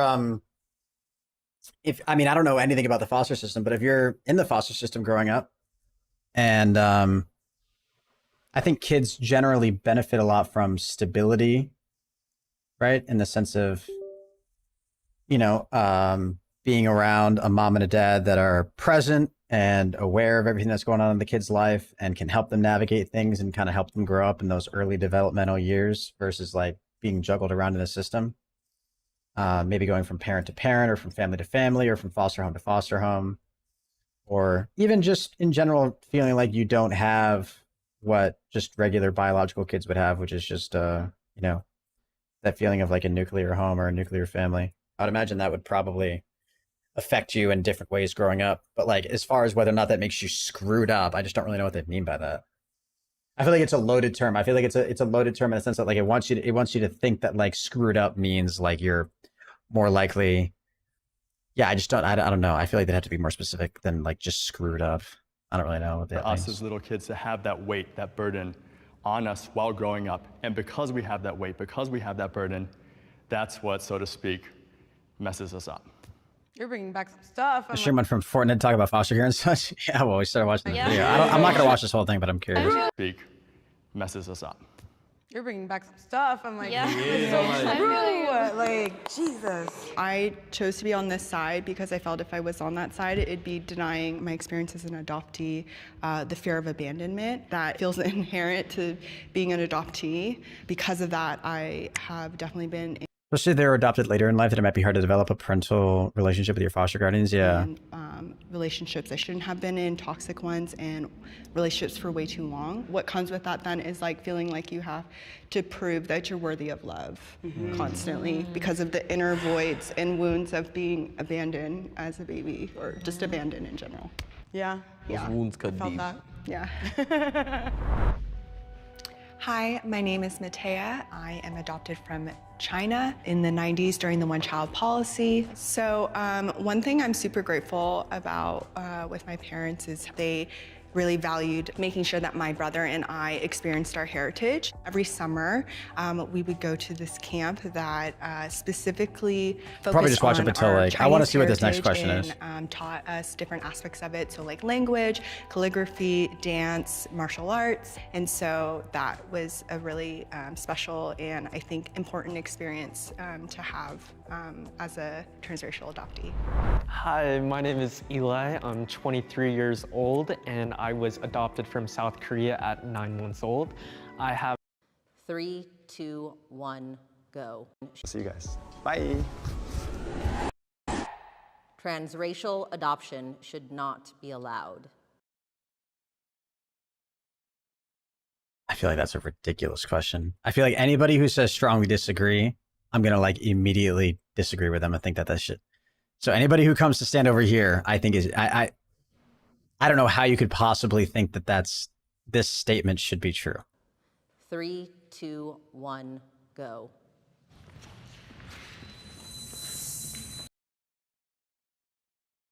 Oh, okay. Phew, thank God. Okay. Okay. Okay. I mean, I think it makes sense. Okay. Okay. Okay. I got fucking confused by my own. It was like a double negative shit. If people come to stand over here, that's where we wouldn't want them to stand. Right. Yeah. Okay. Yeah. Holy shit. Okay. Okay. Holy, that got fucking weird for a second.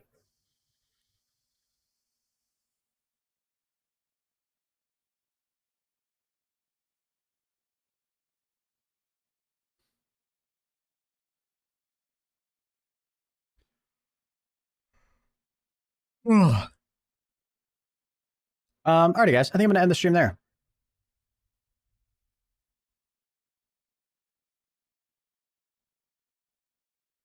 I'm gonna end the stream there. Thank you guys all so much for coming out. I really do appreciate it.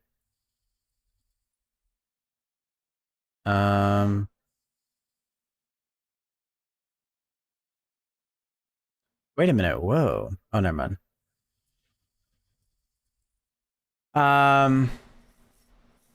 Yeah, I'm trying to think of a devil's advocate argument, but there's no justification for that. Yeah, I don't know how you could possibly ever think that, like, because there's definitely not enough families that want to adopt compared to the number of kids that that are in the foster care system, right? There's way less parents that are willing to adopt than there are kids that need adopting. So if you for some reason wanted to limit your options even more, that just seems fucking ridiculous. Yeah, adopting is super expensive. And I feel like to an extent it should be. I don't know. I feel like sometimes people make points about how like, oh, adoption should be like they definitely shouldn't be like, there should be some barriers to adopting. You know, some people be like, I don't know anything about what the adoption process is like, but I think you should have to go through many what's the word I'm looking for? Many inconvenient hoops to jump through. I think it should be incredibly inconvenient. Not incredibly inconvenient, but I think it should be inconvenient to adopt, right? Ideally. Because the alternative is you get people who adopt that, like, there should be like and when I say it should be inconvenient, that's kind of like a two-parter. One, there needs to be like a good rigorous process to make sure that the parents or the person who's trying to adopt is actually like capable or fit for like adopting a kid, right? And then the other part of it is that person has to go through enough steps to like make sure that this is actually something that they want to do.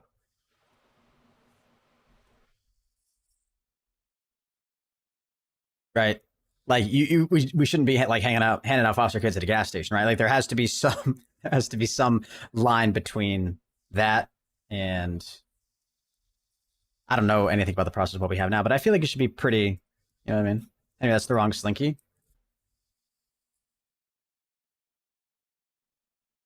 Apologies. What up, Kevin? Some adopt for a status symbol, I feel like. I have no idea. Yeah, Alex, I remember that game.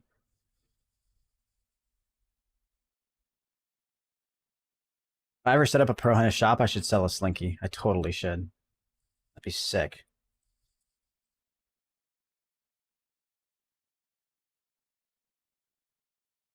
I'm going to say it. People shouldn't be allowed to have children Because like if you won't take care of it, wait, I'm gonna say it. People shouldn't be allowed to have children because like if you won't take care of it, you should have one. Because if you should not have one. So you're saying all people shouldn't have? Wait, I'm confused. All I'll say is there needs to be a way to see if someone is adopting for the right reasons. I work at a child development nonprofit where some big donors just wanted to use the kids as photo ops. I mean, yeah, but those, like, if you're just a big donor and you want to, like, but if you're, I don't know, I don't really think that's, like, the worst thing in the world. If you're a big donor and you donate, like, $100,000 to some foster program, and to, like, say that you donated 100 grand or however much money, to say that you did that, you want a picture of you and, like, a bunch of the kids that are at the foster care, like, I don't think that's a bad thing. That kind of connects to like the conversations that I've had before where it's like, I hate when people try to, or I don't think it's a good idea to like shame people for sharing the charitable donations that they make. Like some people say that like, oh, if you make a charitable donation, but then you tell anybody about it, it's all of a sudden not genuine. Like your intentions are bad. And I don't know. I don't think we should be discouraged. Like if you donate to a charity or an organization, shout it from the highest rooftop. Let everybody know. And then like your action is still like charitable, you know? But yeah, that's why I kind of want to say, like, in order to know that they're adopting for the right reasons, you have to know that one, they're fit to actually like adopt a kid. So I don't know anything about what the adoption process is like, but I imagine there's interviews. I imagine they go through your history, right? They do like probably a really rigorous background check. They look at your finances. They look at your current living situation. They try to make sure that like you're actually eligible to like have a child in your home and that you're not a crazy person or a crazy couple. Right. So there's probably checks and there's probably lots of like check-ins that they do. And they, they're going to like they can't just be like, you're at the gas station or the grocery store, and you like pick out, you're like, oh, I'm in the checkout aisle. Look, here's a Hershey bar. Let me grab that. There shouldn't also be right next to the Hershey bar. There shouldn't be like, oh, adopt a child, Yeah, they got to make sure you're not being crazy. And then I think also on top of that, all those numerous rigorous checks where you have to like show up and prove yourself and be like willing to like disclose all this information to whoever's going to be verifying it, that I think in and of itself should be somewhat of a lengthy process and somewhat of a tedious, inconvenient process in the sense that like that over the course of that process, it will prove that you actually are serious about this, right? Like it can't just be something that can be done in like 3 days or a week. Right. Like you have to consistently be like, I want a kid. I want a kid. I want to adopt a kid. I want to adopt a kid. I want to adopt a kid over the course of like, I would say at least like 6 months. Because like at the end of the day, like you do have to acknowledge like you got to think of the scale, the gravity of what's happening. You're making yourself responsible for another human life. That's not biologically yours. Right. So there's like things at stake. Like you gotta like mean it. So I don't know. I'm sure I don't know anything about the adoption system, but.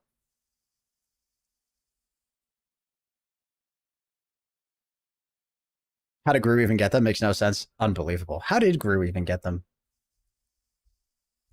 Let's just look up. How does the adoption process work?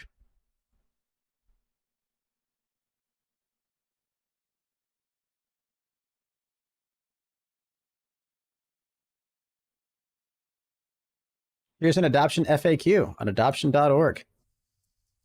How about this, guys? How long does an adoption process take? The adoption process can take anywhere from a few months to several years. There are 2 stages in the adoption process, pre-placement and post-placement. Placement is when the child enters your home. Pre-placement describes the time before and post-placement describes the time after. Okay. There's a pre-placement waiting period for all adoptions. The time frame varies. Oh yeah, and on top of this, once the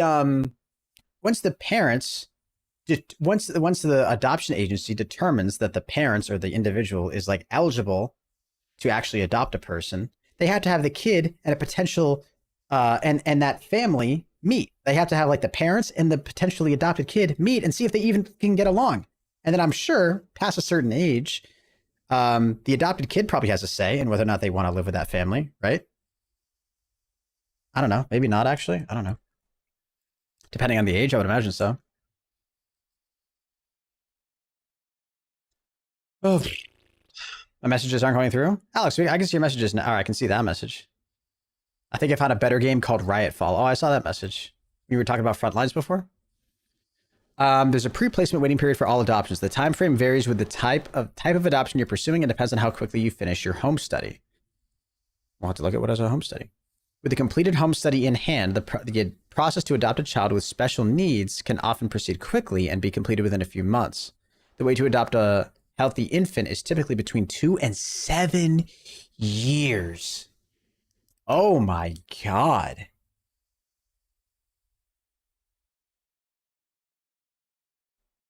An infant. Okay. That kind of makes sense.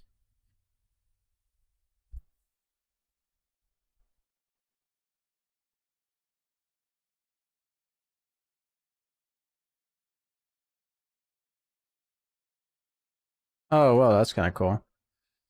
Sorry, I just switched to the fan funding screen and I can all of a sudden see all the chat messages, all the super chats and donations that came through. That's kind of cool.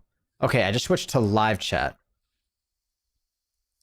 Some states pay people to take in foster kids and it becomes a business. I don't know how I feel about that.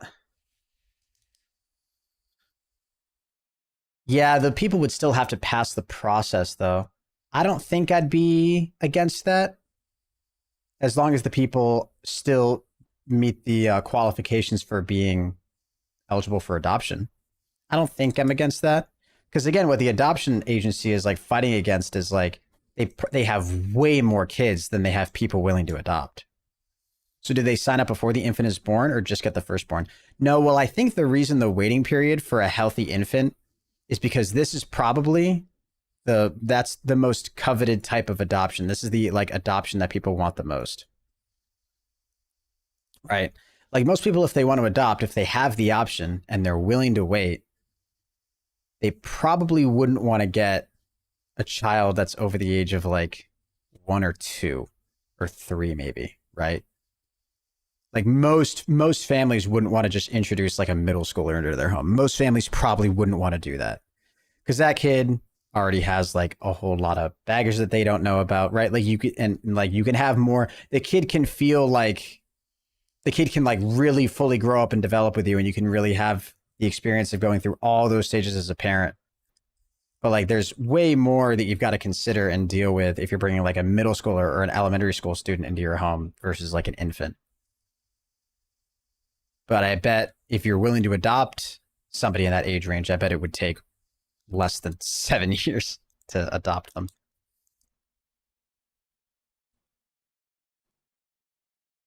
After placement, your agency will supervise your family for a legally mandated length of time before your adoption can be finalized. This post-placement period is generally no less than 6 months from the time of placement. Yeah, so this is, I mean, seems like it's pretty robust. What's a home study? A home study is a series of meetings with a social worker to provide a more in-depth information about adoption and help prepare an applicant for parenting an adopted child. The home study process varies from agency to agency. Some conduct individual and joint interviews with both members of a couple. Others conduct group home studies with several families at one time. Most ask applicants to provide written information about themselves and their life experiences. Agencies also require certain documents: a marriage license, birth certificate, medical report, criminal check, and child abuse clearance. Personal character references are often requested.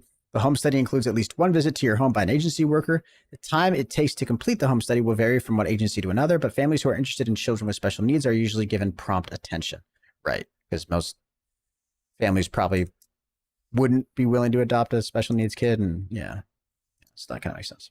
Maybe that's so sad. We get way too much newborn clothes donations and barely get anything for the older kids. Yeah. Right, and make sure you're not a weird person. That's true, Matthew, yeah.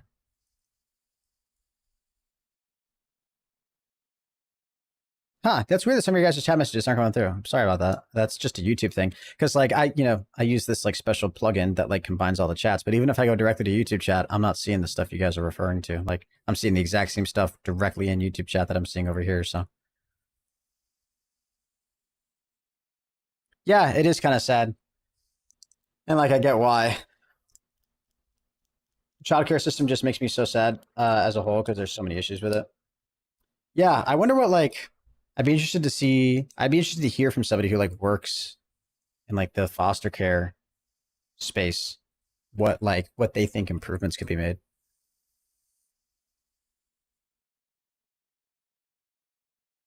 How can I adopt an infant? Yeah, that's probably what people want to do. Yeah, 0 to 1. Exactly. Yeah, so when people adopt, yeah. The biological parents come to take the child. In order for a child to be adopted, the birth parents have to relinquish legal parental rights. With most agency adoptions, the child is already legally free for adoption before a placement occurs. While cases where a parent changes their mind are highly publicized, they don't happen very often. Once the adoption has been finalized, the biological parents have no legal tie to the child. That makes sense. My sister's going into social work, and I'm so glad she doesn't want to go into that field because she has too big of a heart and too sensitive a heart to deal with that. Yeah. Imagine it's pretty tough. I would imagine teenagers almost never get adopted. Great, now I'm sad. Sorry, Mars. Yeah. Yeah, I'm sure that's really tough. What will it cost to adopt? Cost of adopting a healthy infant through a private agency or attorney in the U.S. range from several $100s. Just several $100s to $30,000. That's a huge range.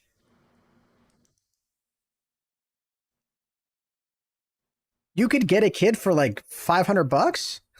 There's no way. Inter-country adoptions are also costly. Families pay between $10,000 and $20,000 in fees, which may not include travel and living expenses while in a foreign country.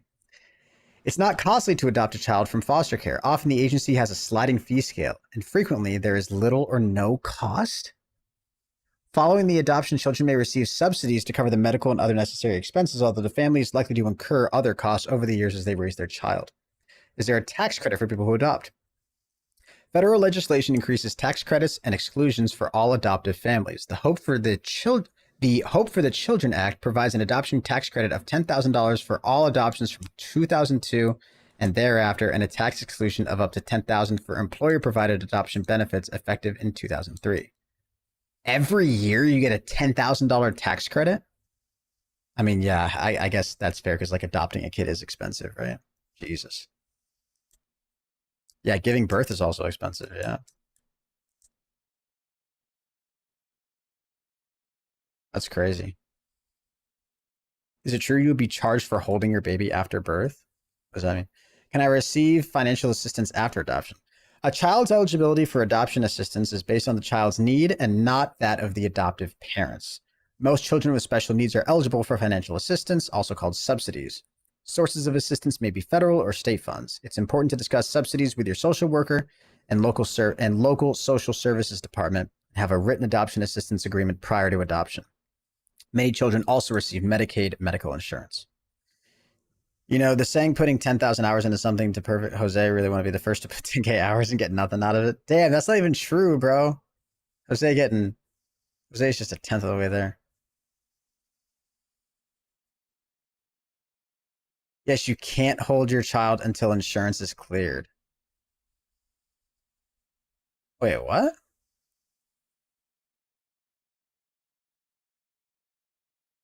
What do you mean you can't hold your child? Like after you give birth? That's not true. There's no way that's true. You're saying you'll be charged with what, a crime if you hold your child after you give birth to it? There's no way that's true.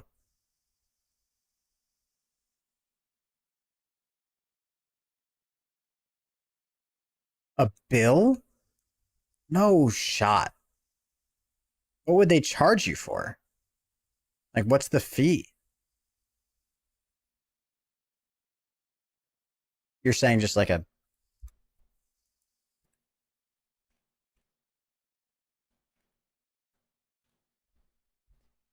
After holding his newborn son for the first time at a Utah hospital last month, a man found a strange charge on his bill, $39.35. The man, Ryan Grassley, thought the charge, which appeared to be for holding his baby to his wife's chest, was a bit of a joke.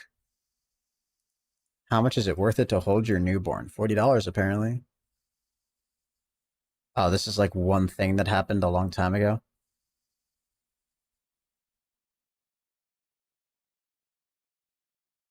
So this isn't like a thing that happens though, right?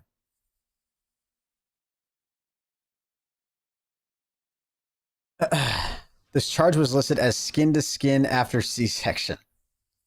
So he didn't take it too seriously until he posted a picture of the bill on Reddit. But the story quickly gained steam. As of Wednesday, it had prompted over 11,600 comments from other users since being posted Monday evening and vaulted high up on the internet's front page, as Reddit calls itself, by more than 6,000 upvotes.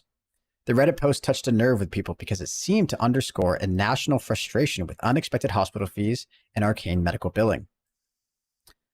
Mr. Grassley, 37, of Spanish York, Utah, wrote that his son was born on September 4th, while his wife, whose name Mr. Grassley has not revealed, was delivering the baby. He was asked if they would like to hold their newborn after the procedure at Utah Valley Hospital in Provo.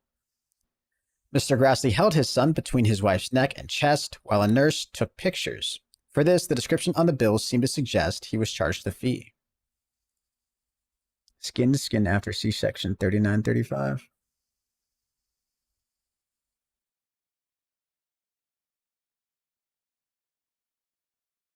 Isn't that just fucking insane?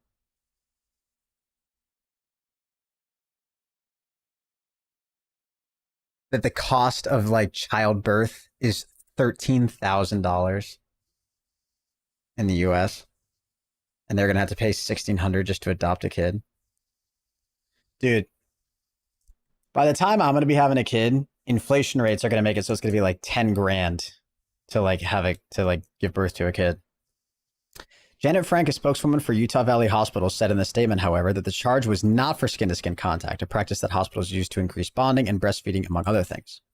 Mrs. Frank said the charge was incurred because an extra nurse was needed in the operating room while Mr. Grassley and his wife held their newborn son, and that the nurse was necessary to ensure that both the mom and the baby remained safe. Only in the case of a C-section birth is an additional nurse brought into the operating room, the statement said. Once Mr. Grassley saw that Reddit thread was gaining momentum, he clarified that he and his wife knew the cost for the delivery would be steep. The total charges listed on the bill, including the C-section, came to $13,280.49 before payments and adjustments. But granted, I mean, they only ended up paying like less than a tenth of that after insurance. We knew what we were signing up for and have some money saved up, he wrote. Everyone involved in the process was great, and we had a positive experience. We just got a chuckle out of seeing that on the bill. Yeah, at the end of the day, it's $40, I guess, right? Of course, not everyone is financially prepared to deal with exorbitant costs. Yeah, that's a bit of like a pearl clutching statement, right? Because like it's $40. Like we can have a whole discussion about how like, you know, the American healthcare system is like fucked up, but like $40. It does seem like kind of predatory and dumb, but which helps explain why the post prompted such attention. The Reddit thread that Mr. Grassley started was filled with horror stories about medical fees and comparative ease of paying them in other countries. Yeah.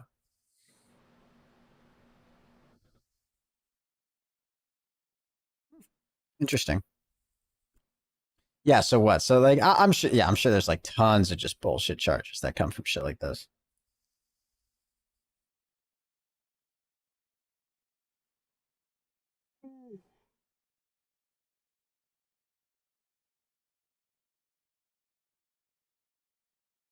How about that, folks? Inflation do be crazy, though. This is why you always need to have ask to have your medical bills itemized. It's not unusual to be charged for things they don't even do. Yeah, I've heard that exact same thing. Thankfully, I haven't had to go to the hospital at all recently, but yeah. Not gonna lie, you should be able to sue hospitals when they try to overcharge you.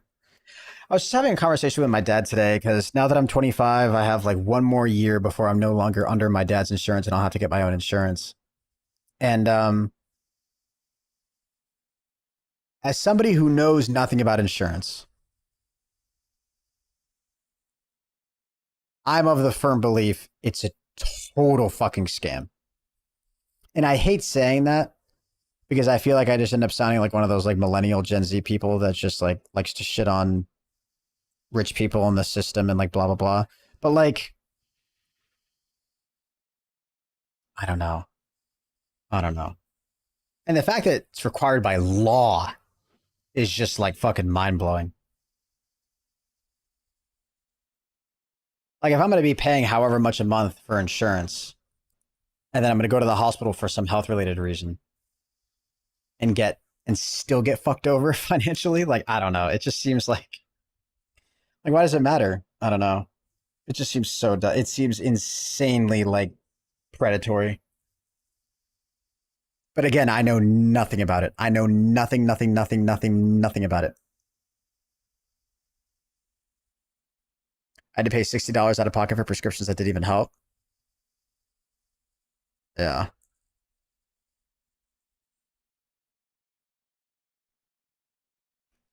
How does insurance work? Insurance is a way to manage your, well, like I know generally like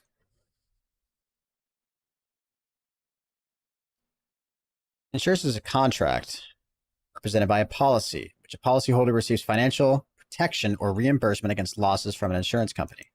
The company pools clients' risks to make payments more affordable for the insured. Most people have some insurance for their car, their house, their healthcare, or their life. You have to shop around, but for a young person, your monthly premium should be between $150 and $300. I think the US system is bad, but insurance is not a scam at all. Yeah, I don't know anything about it. Is insurance a scam? It's probably too general of a question. I'll just say health insurance.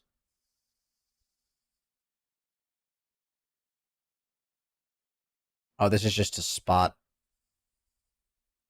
Here's a short from Let's Dr. say I'm following a patient's tumor size. We need an MRI to see how the tumor is behaving. The insurance company will deny it. I will call them. I will say the patient needs, why? Because of this. Did you get a CAT scan first? No, they don't need a CAT scan. They need an MRI. No, they do. And I have to argue for 45 minutes. Yeah. Guess what I don't get paid for as a doctor? Well, for me, I'm a weird scenario, Time. but everyone else, time. If you're a lawyer, Yes. are you doing anything for 45 minutes No, without not at getting all. compensated? I don't find that doctors will call and argue. Most doctors will try and then we fail. So then we start trying to hire administrators to do it for us. And that is why healthcare costs have ballooned in this country. I see. Our healthcare costs have doubled, tripled. Doctors should be making way more money. They're not. I order antibiotic. I don't know which tablets, capsules. The patient's insurance denies the visit because I didn't put the right code or this and that. I'm a doctor. I do science. I do the body. I don't do codes. But now you have to become like a business person, a lawyer, a doctor, all in But one. again, the objective of the insurance company is not to pay.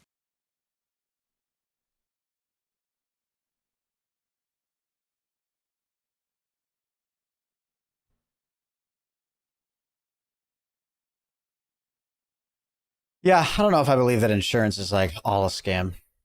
But you know what I mean? I don't know. It just feels like it's just annoying. What's the is insurance required by law? This is from Maine. Well, I know car insurance is required, right? Is health insurance required by law? Health insurance coverage is no longer mandatory at the federal level as of January 1st, 2019. Some states still require you to have health insurance coverage to avoid a tax penalty. What states is health insurance mandatory? That's where Landon lives.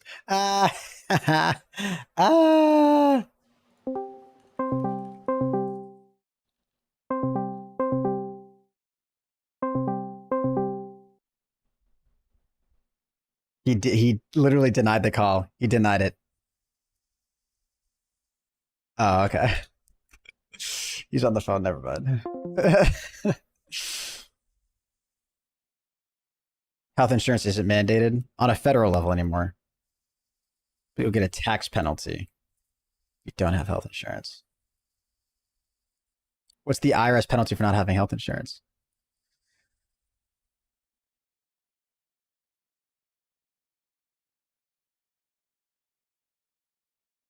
Employers inform the IRS about their employees' participation in health plans and provide them with Form 1095-C for taxation purposes. Like Form 1095-A, people who receive Form 1095-C are not required to attach it to their tax return.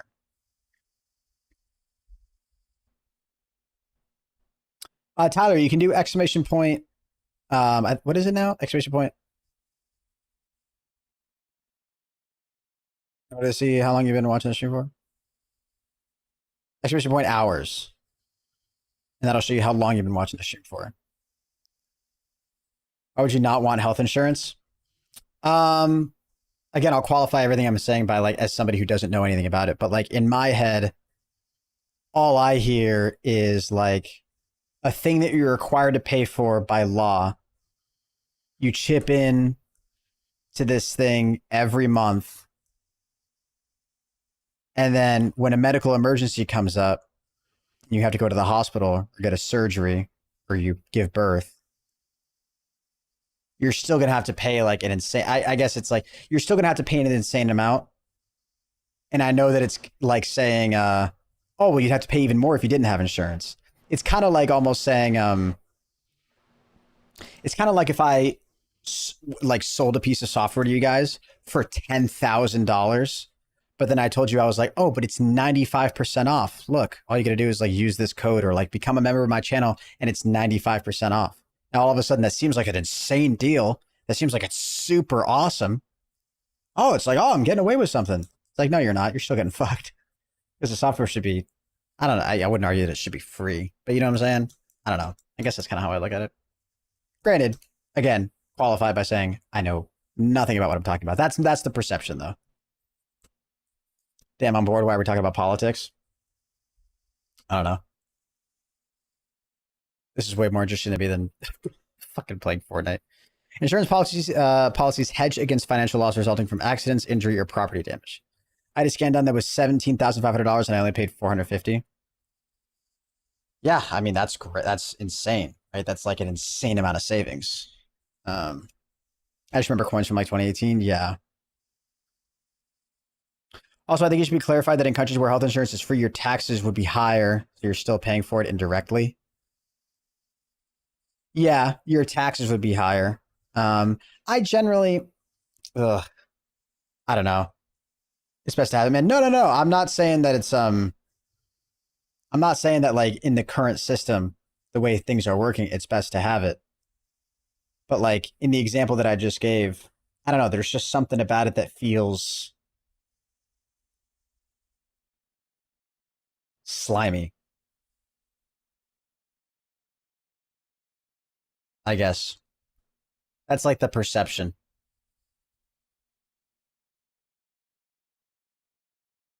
I definitely, here's what I will say.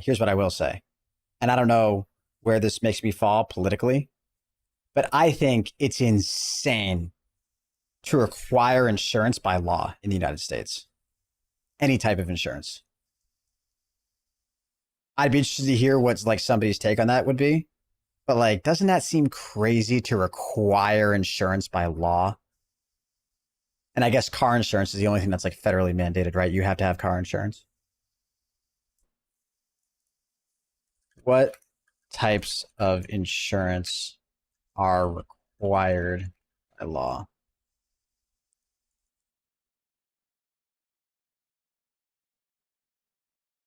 In the United States.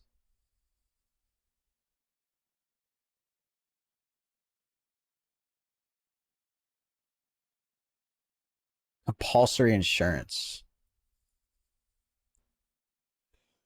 Yeah. Compulsory insurance is any type of insurance an individual or business is legally required to buy. Compulsory insurance is mandated for individuals and businesses that want to engage in certain financial risky activities.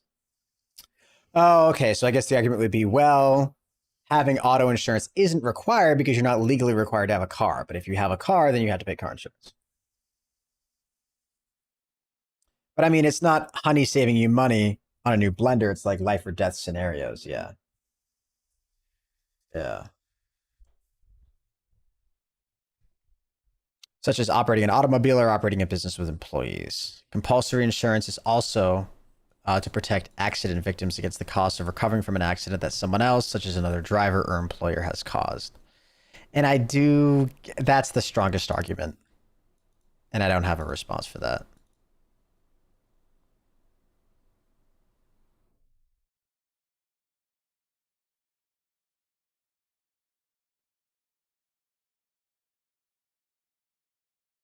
Because if I get into a car accident and it wasn't my fault and the other person doesn't have insurance, why should the other person having insurance, though, matter for me if it wasn't my fault?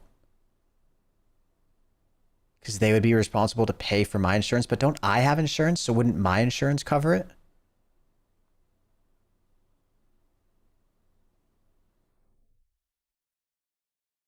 Compulsory insurance is insurance that must be legally owned due to an activity such as auto insurance and driving a car. C-Dog, what's up? Yo, Alex, no worries, man. Insurance charges you more if you crash your car. Depends on the fault, I think. But someone can get hurt on your property, but you're not required to have insurance. Right, that's true. But getting hurt on your property is different. You can make an argument that, like, if you're on my property and you trip and fall and, like, I don't know, hit your head on concrete, right? That's not directly my fault. Whereas if I'm recklessly driving and if I crash into your car, that's directly my fault, right? Probably because the insurance wants other insurance to pay them instead, right? Because neither insurance company would want to pay. I guess because car accidents are very common compared to other things. Yeah, it wouldn't be a question of, like, commonality. I don't know.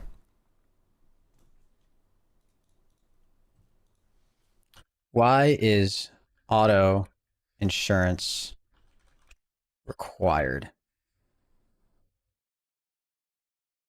Why car insurance is a scam? Okay, let's just listen to this guy. I'm going to be purposely skeptical in this because, like, I don't know. Anybody who makes content like this, okay, first of all, let's take a little gander at what kind of content this guy makes. In 2019, a Canadian man named Gary Lambie decided it was his time to illegally enter. In 2019... Jesus Christ, I was so confused.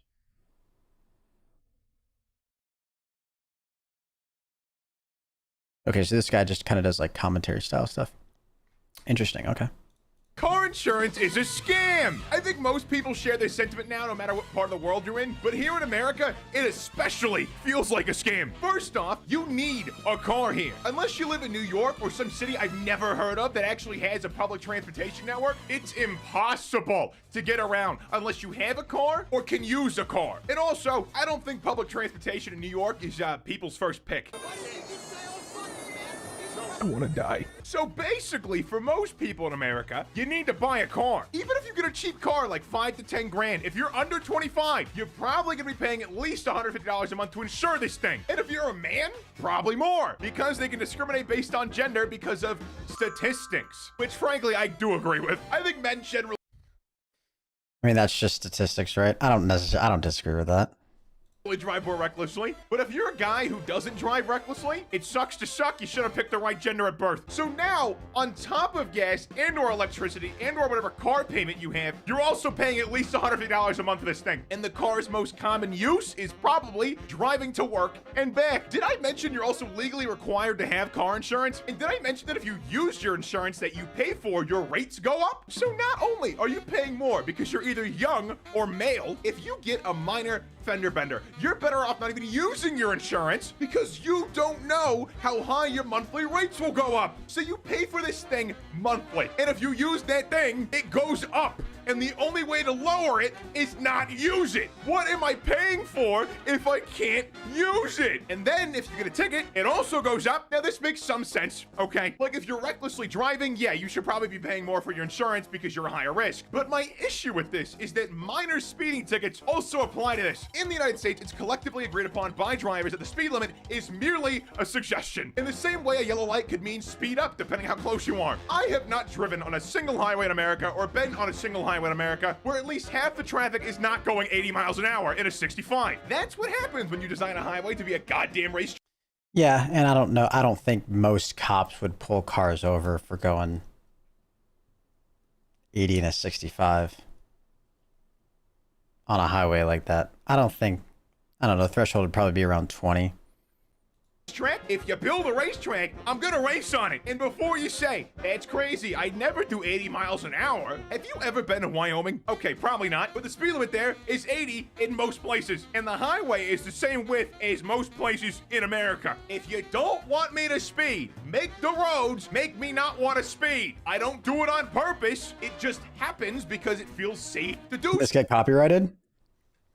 I doubt it. So, and then on top of that, everyone else is doing it too. If you're just doing a thing that everyone else does, and I mean everyone, that's technically illegal, on top of getting a bullshit ticket for going 9 over, your insurance also goes up. I get it. Speeding is bad, but that's what the ticket is for, to tell me it's bad, not my insurance going up. Also, quick side rant, if you go 60 miles an hour in this lane, you're an asshole. I don't care if you think you're making things safer.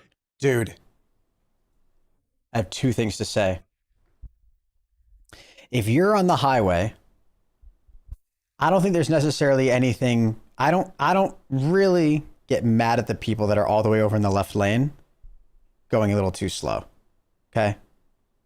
I don't really have a problem with those people. I get we all get like caught up. If you're driving long distances, you can kind of just like zone out, not really pay attention to what's going on. That's fine. However,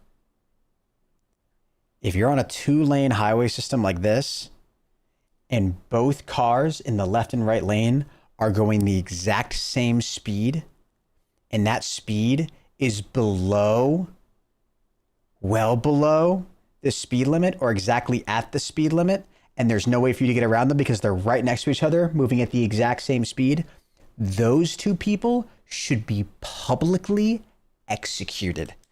I said it, and I will say it again. Those 2 people should be dragged out of their vehicles and stoned in the town square. Okay? And you can quote me on that. Okay?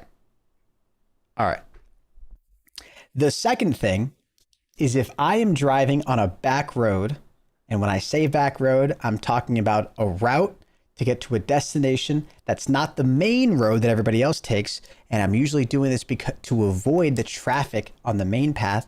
If you're on a back road and you're driving exactly the speed limit, you too should be dragged out of your car and publicly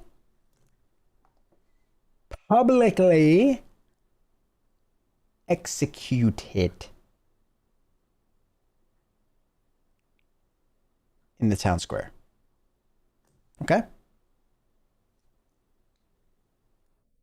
Get the fuck out of my speeding lane. Also, subscribe to the channel and like the video if you're new here. Thank you. Now, an insane fact in the US car insurance industry, your credit score affects your car insurance rates. So if you're a teenager with garbage credit, have fun paying more for something that you're legally required to have. And also, if your credit score is bad, you're probably not in a good position to even be paying more for your car insurance. This is actually just stupid, because how does my credit predict how good of a driver I am? This literally makes no sense. It'd be like taking my driving ability in GTA 5 into account on my driving test. Yeah.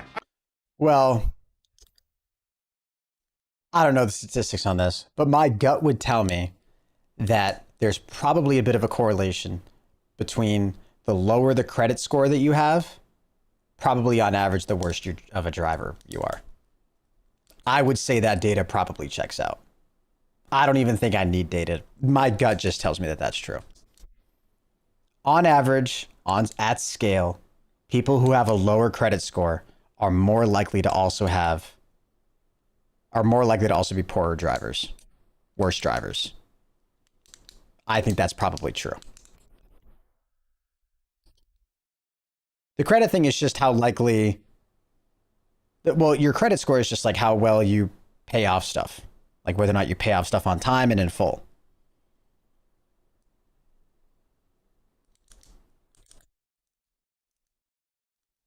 Content creation in general is my main source of income. And yeah, I'm invested in some stuff. I bought Dogecoin. Yeah. Yo, what up, Art Mist? How you doing? Yo, Junk Time, what's good? Not everyone in the Midwest doing at least 100 on the back roads. Dude, whenever I've gone on back roads, I've never... Dude, there's something about living in New Hampshire. I think it's a bunch of old people. I think it's a bunch of old people that drive around. They go exactly the speed limit. I've never run into as many people as I have since living in New Hampshire that go exactly the speed limit on back roads. It's actually insane. If it's 35, they are going 30. They're not going 36. They're going 35. You got houses? No, I don't own a home.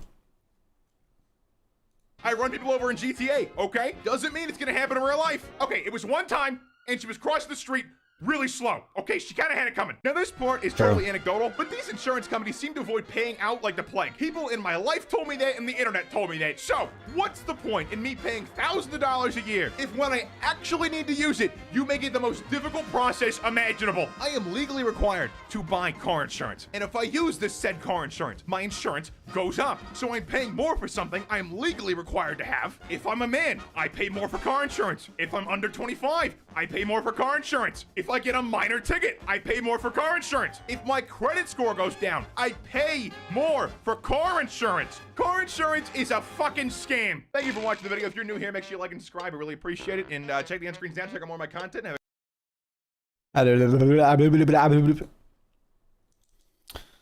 You should invest in real estate, bro. Hell yeah, dude. If I had enough money right now for just like, yeah, if that made sense right now, I probably would, but I don't think it makes sense.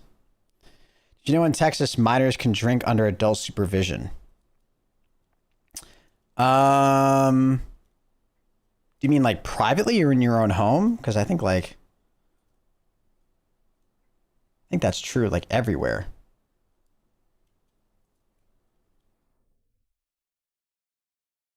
I don't think I don't think that statement is actually the way you worded it. I don't think that statement's actually true.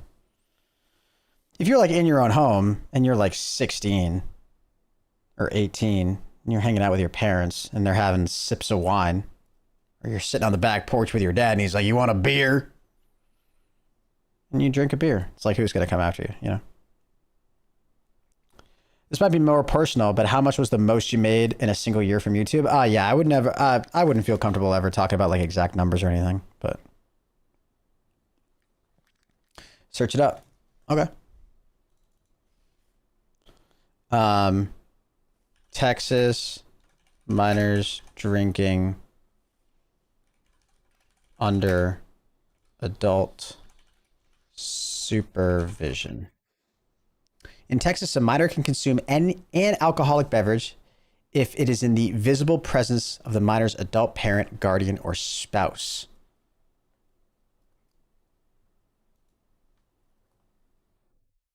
This seems like a nonsense law, though.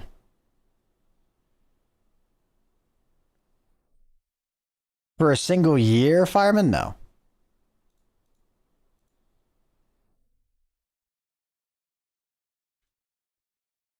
You cannot knowingly allow a person under 21 other than your own child to remain in your home or on your own property while consuming or possessing alcohol. Oh, so isn't that just the Texas law too? About half of states have a law. Oh, what does that say? About half of states have a law allowing underage drinking at home and or restaurants under the supervision of an adult family member.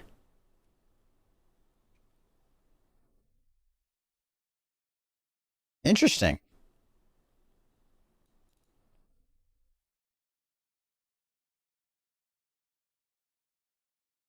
What are the states? I want to know the states.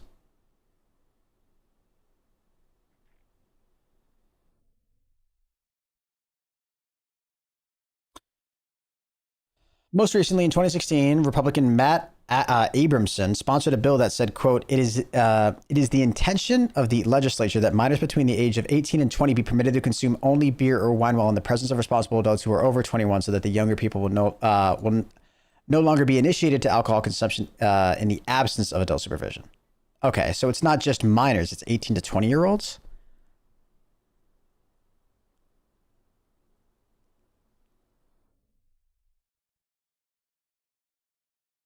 Supporters of the concept argue that underage drinking laws encourage a culture of secret, excessive drinking among young adults. If young adults were instead introduced to alcohol in the presence of their parents, they may be more likely to drink responsibly. I don't know. About half of states have a law allowing underage drinking at home and or restaurants under the supervision of an adult member. Arguments against allowing drinking with a parent. Opponents argue that brain development continues well into the 20s, and alcohol consumption, even under parental supervision, can hurt young adults under the age of 21.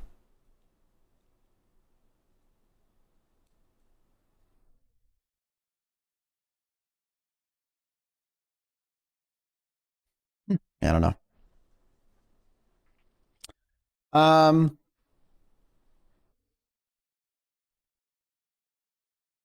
I don't know. I don't know. My brother went to a Mexican restaurant with my dad and he got offered a beer without an ID or nothing. He was under 21. Damn. Does he just look older, maybe? Don't underage drink, especially around stupid people, because you could almost get a DUI if you're the oldest and didn't even drive. Oh, wait, shit. No. No, there's no way that's true.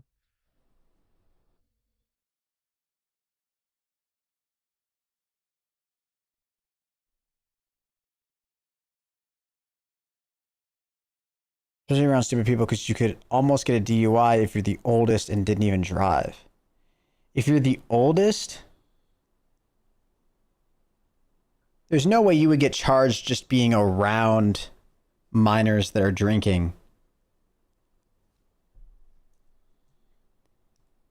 If you're in it, let's say you're 25 in the backseat of a car and a minor is drunk driving, there's no way you'd get charged with a DUI. Right? No, Kat, I'm not saying that you're lying. I'm just saying that I think there's something missing from the story or something. Okay. Drinking can hinder the development of the prefrontal cortex of the brain. It doesn't fully develop until 25. Age restrictions are so weird because the age of consent is 16 in most states, but you can't drink a beer until you're 21. The age of consent is 16?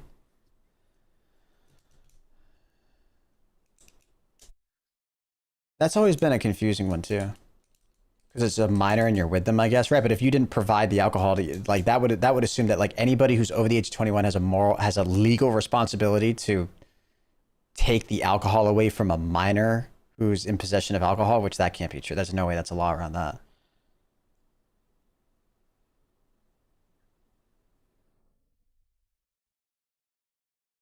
What's up, Sync?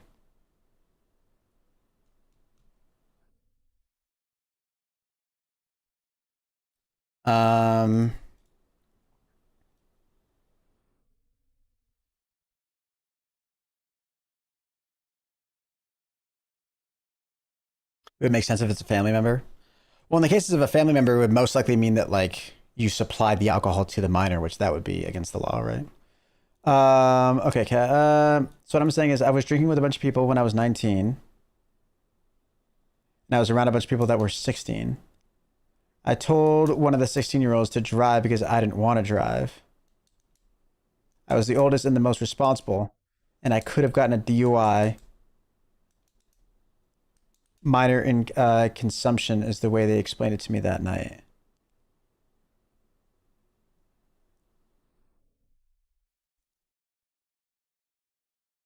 Oh, yeah, you can read that. Yeah, I figured you'd be contributing to a minor.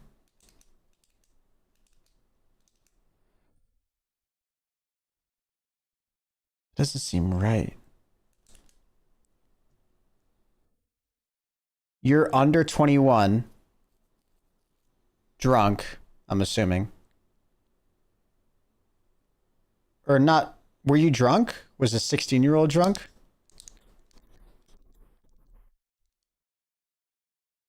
I just don't know if that's true. I'm not saying that you're lying, I just feel like they may have lied to you. Like, that just doesn't make any sense. I'm trying to figure out how to even Google what you're saying. Can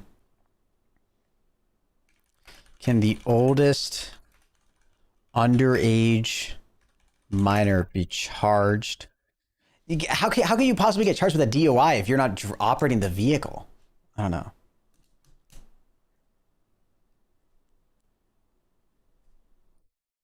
Can the oldest underage minor be charged with DUI if this is like a question for ChatGPT, in presence of other drunk minors? I don't even know how to like word this question. What can happen if they are drunk and underage passengers in a car with a sober driver?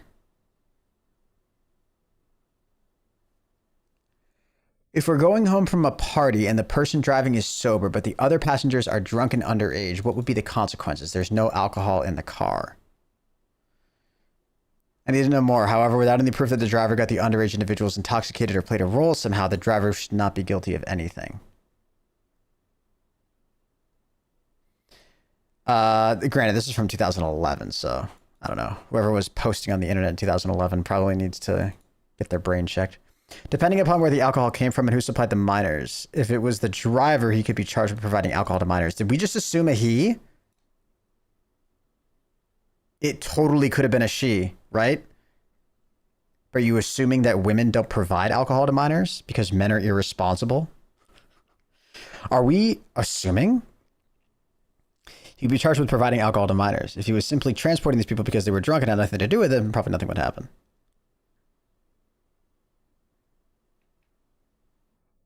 Two things. Why would a sober person get pulled over? If they do, then nothing will usually happen. Right, so wait, Kat, yeah, so did you talk to like a cop after this, or did you guys actually get pulled over, or did you tell this story to somebody else and they were like, oh, hey, be careful, because like in this scenario of like blah, blah, blah, blah, blah. If they do, then nothing will usually happen, but technically they could be charged with minor in consumption. Okay, that's what Katrina just referenced. Let's look this up. When underage individuals are caught drinking by a law enforcement officer, they will likely be charged with either a minor in possession charge or a minor in consumption charge. A minor in possession means the minor actually consumed the alcohol rather than merely being in possession of it. Okay.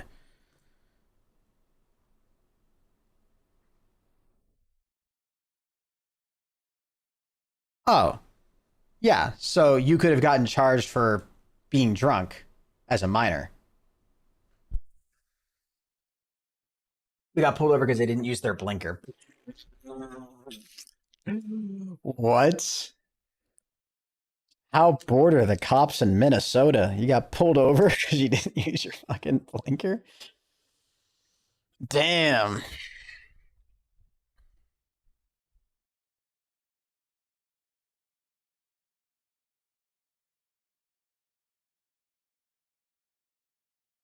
Interesting.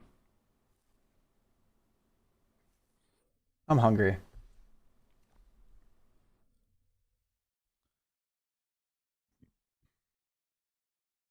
Can anyone become a millionaire? I just want to watch the first like 10 seconds of this. I want to see what the first question is. Anyone can make themselves a millionaire. The trade to $1 million is insane. I'm going to argue yes. Because can is a very different word than a will. I would only...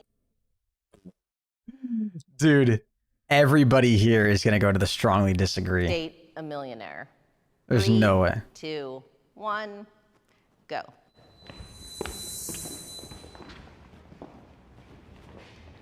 Ooh. Hell no. Oh, crap. The person I want to date, I want to be able to show them, you know. Yeah, and here we go. And then we're going to have like 5 minutes of everybody being like, I don't care about how much money the other person makes. I want to be with somebody who cares about me, not how much money they have. Why does this even need to be a fucking segment, dude? All those experiences first. A millionaire tried an experiment by becoming homeless and trying to make $1 million in a month. He gave up about halfway. Gave up about halfway to what? Okay, also, I don't know if that's true.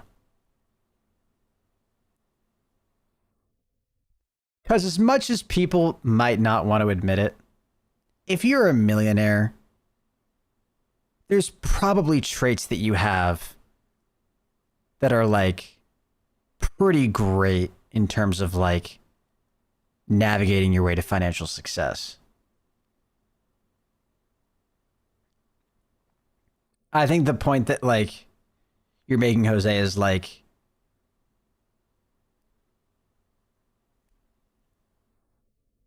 oh yeah, I don't know.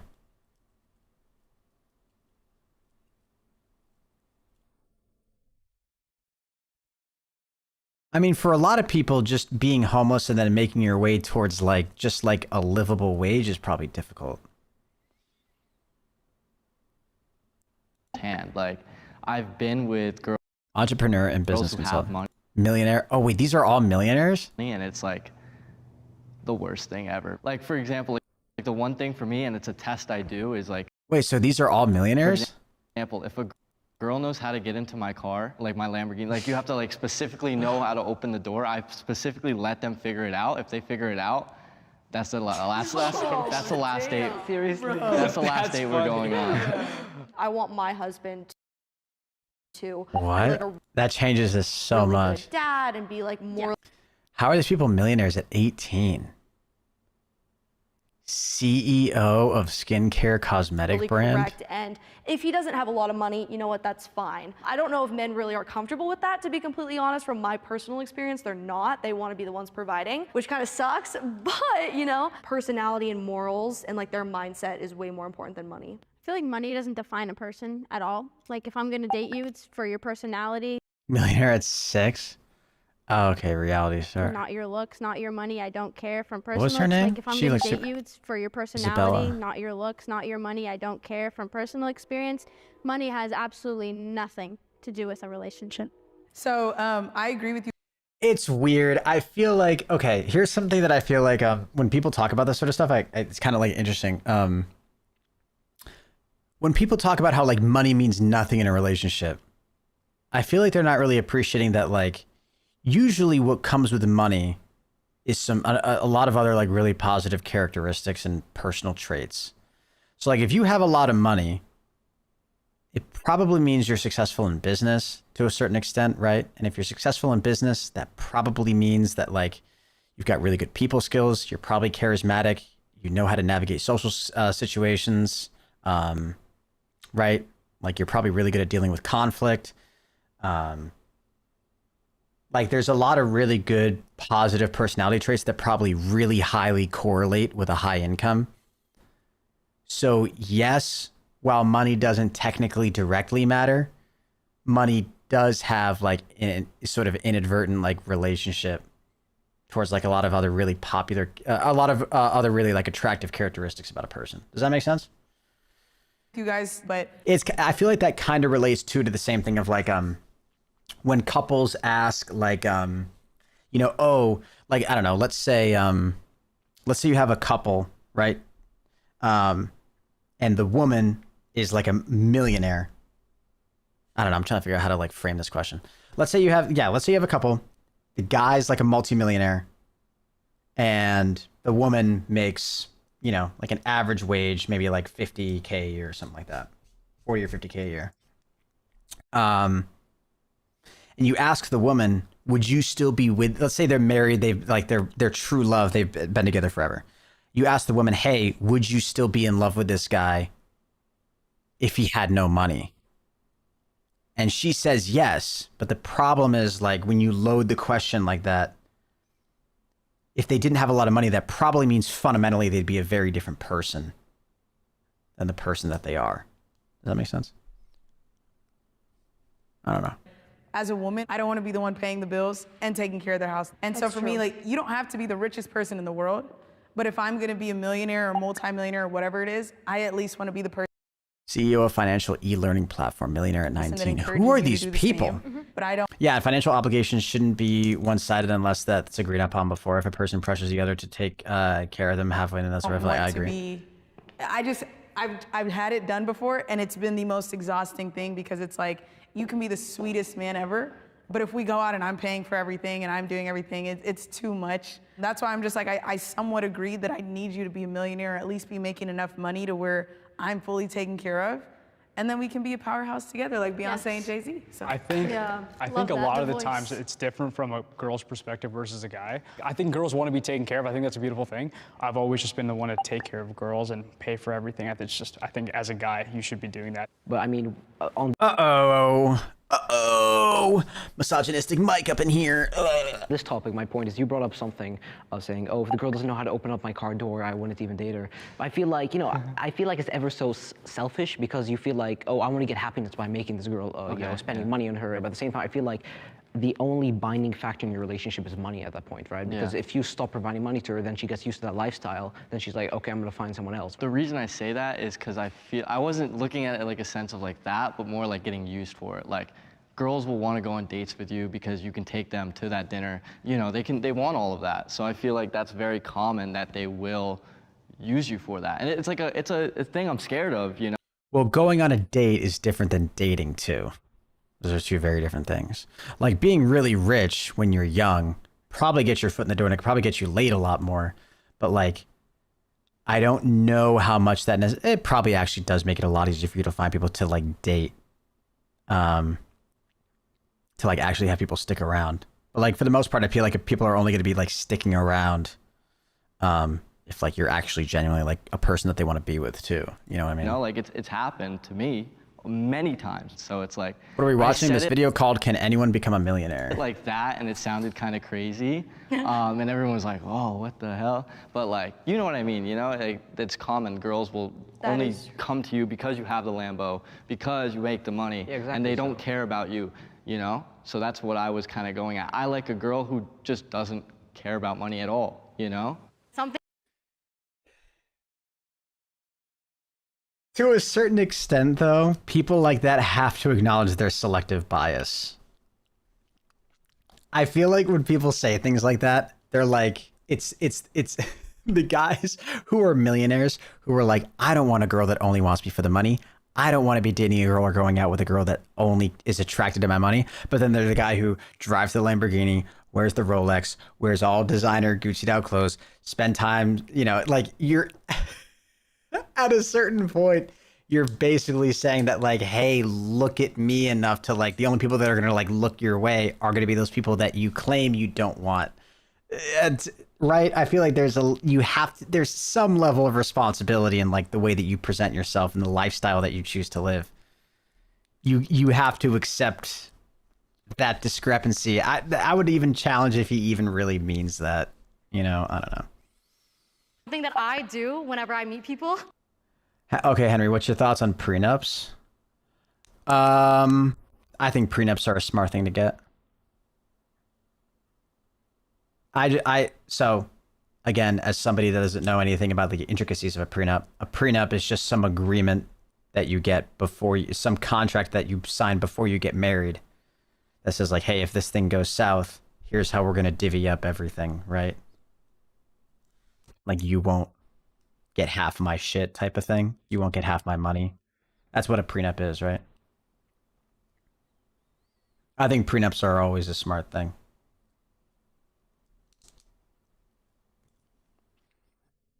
Let me just look up a definition. Prenup. A prenup or a prenuptial agreement is a contract between two people that's created before they get married. It typically lists each person's assets, debts, and outlines how they'll be handled should the couple divorce later on. Prenups can be a valuable financial tool. Yeah, so like you'll commonly hear people like throw around like, you know, if you're like a super rich guy, you'll want to get a prenup if you're marrying a woman that doesn't come from a lot of money, because then if you guys get divorced, she might try to take half of your stuff or half of your assets, half of your money. Which, to a certain extent, you could argue whether or not she's eligible to that, depending on how long you're married and what your marriage was and the reasons for the divorce. But, and you know, I use the traditional sense too. It can go both ways. You know, if the woman's making more than the guy or whatever. But I think prenups are a good thing. I'm curious though, Bandit, you brought it up. Do you have a strong opinion on it? Is I don't tell them my name. I don't tell them my Instagram. I don't want them to be able to search me up, know how much money I make, know where I live, and know the lifestyle that I live, because that's how I avoid people using me for money. Yeah, I have 2 different Instagrams. So like, Me too. Me too. I have one Instagram I'll send to them, and like, if, you know, it's kind of test, you know? If they look through it, there's no cars, nothing flashy. It's like me and my mom and like Marshall's clothing. And like, if they with that, like, then we go on, you know? Yeah. No, I actually have a rule. If you know who I am, you're officially like off the list. Like I cannot talk to you at all. Because oh my God. What happens is Poor guys. in the past, like when I've met guys and they know like what I do, we'll go out and I'm like, okay, we're going out to dinner. You know, I look nice and everything. And then they're like, so do you know if you could teach me how to trade? Oh. And I'm like, okay. And it's just like dread the rest of the night. That's happening. No, I think they're smart, but some people argue that you're undermining a marriage from the start. I'm glad I'm not in the minority. Yeah, I think anybody that argues that is just lying. I think that's just like a hard cope. Yeah, the goal of marriage, it's right, like it's supposed to be forever. Nobody goes into a marriage like planning on it failing. But that's literally the reason why you get a prenup. You get it just in case. And because I feel like, dude, the way some people talk about like, I don't know. Like people can change over a long period of time. Especially if you're like married, like somebody who you marry when you're 30 is going to be a very, very fundamentally different person 5 years after you get married, 10 years after you get married, 20 years after you get married. That's so much time. That's about how much time I've been alive, right? Like I feel like when like people, like especially younger people get married, they talk about this like forever ago. It's like, yeah, it's like that's what marriage should be, right? Like that's like the image and the goal of marriage. But like you should never, I don't know, it seems foolish to assume that like shit happens, man. Protect yourself. Shit happens. There's a workaround on prenuptial agreements, kids and alimony. If there was infidelity, I should know my wife cheated on me. We did a prenup, and I still got half of her stuff. Interesting. Interesting. Well, I'm sorry you went through that, but yeah. Yeah, that's interesting, right? Yeah, I imagine there is some rules and some loopholes in it, kind of. That's interesting. Oh no. Like there's a guy He that like pulls out like a notebook. It's He's like like the ready. number one thing. My name is Kelly OG, and I am the biggest secret that you've probably never heard, which is okay because it's a secret. My net worth is about $20 million. What do you Jesus think Christ. makes you a great entrepreneur? My relentlessness to never give up. I've never believed that I couldn't do anything. Even in the cases where it was probably not the most likely, I've just always worked towards it, saying one day it's gonna come. And I think that work ethic and tenacity just continued to compound and roll over and snowball itself into what I have today. It is easier to make money if you're white. 3, 2, 1, go. Oh boy. My mentor is not white, and he's worth $204 million. So I think I've seen it firsthand. You know, most of my friend group is not whites, and they do very well for themselves. I would say you're almost an exception with what the majority is. I think Okay, yeah. majority-wise, if you look at just the demographic of the United States, you know, whenever you think of trust fund babies, whenever you think of houses in the Hamptons, whenever you think of that luxury lifestyle, it's not usually the Black demographic or people of color in general. For example, Well, just because that's your presumption doesn't necessarily mean that's what the data says. I mean, I don't know. I'm just playing devil's advocate for the sake of it, right? when I don't know. slavery was a thing, white people had a 200-year head start to start their businesses, to set up their families for success and all that. So when Black people finally had the opportunity. I don't know. Okay.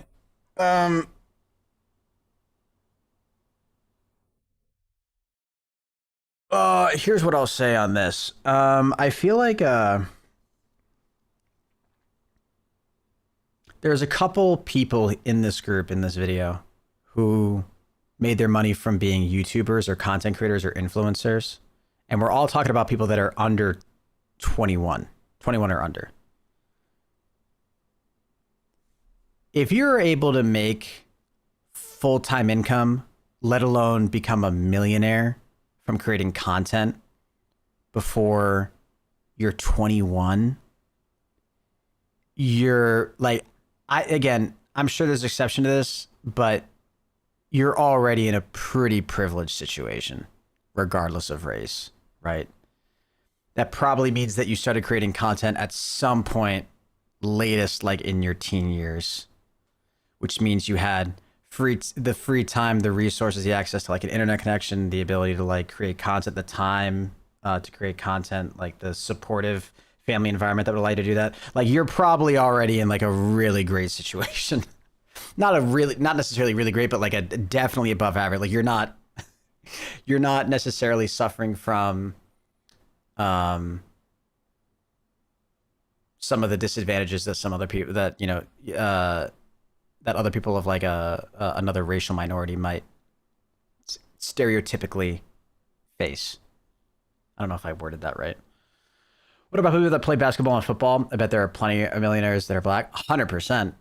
I bet that like that's probably one of the truest like rags to riches scenarios though. Although no, I don't know.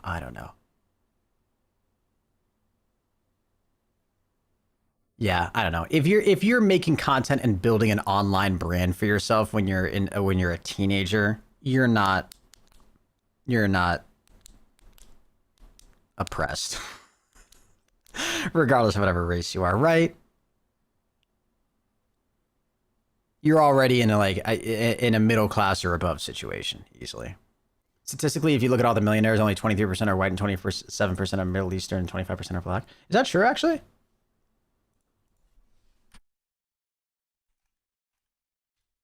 Millionaires by race. White people who are not Hispanic or Latino make up about 60% of the U.S. population. 8% of millionaires in the U.S. are black. Black people make up about 40% of the U.S. population. 8%. That is so weirdly worded. What?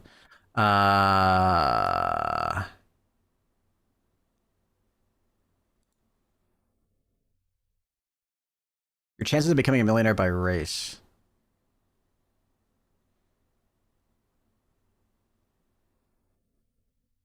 Oh, wow. Interesting. Whites and Asians see better odds with more education regardless of race. Regardless of age, sorry.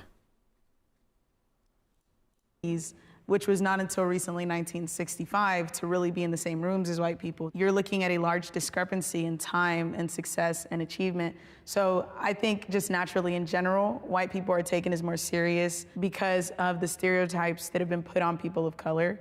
So that's where I'm like, I agree with that. Messi was offered 1.2 billion euros. Statement. That's not crazy. saying that people of color cannot be successful, but just saying that it's more likely for someone who is white to have better opportunities than someone who isn't.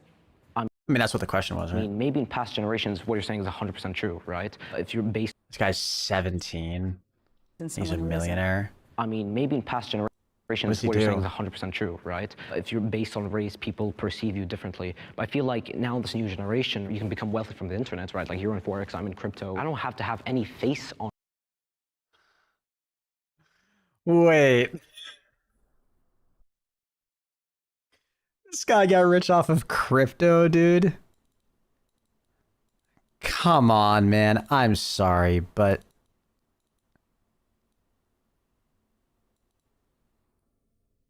That's gotta be luck, right? I don't want to be disrespectful because I'm sure he's smart and I'm sure he probably paid a lot of attention to things, but come on. That's kind of like having $1 million just handed to you, right?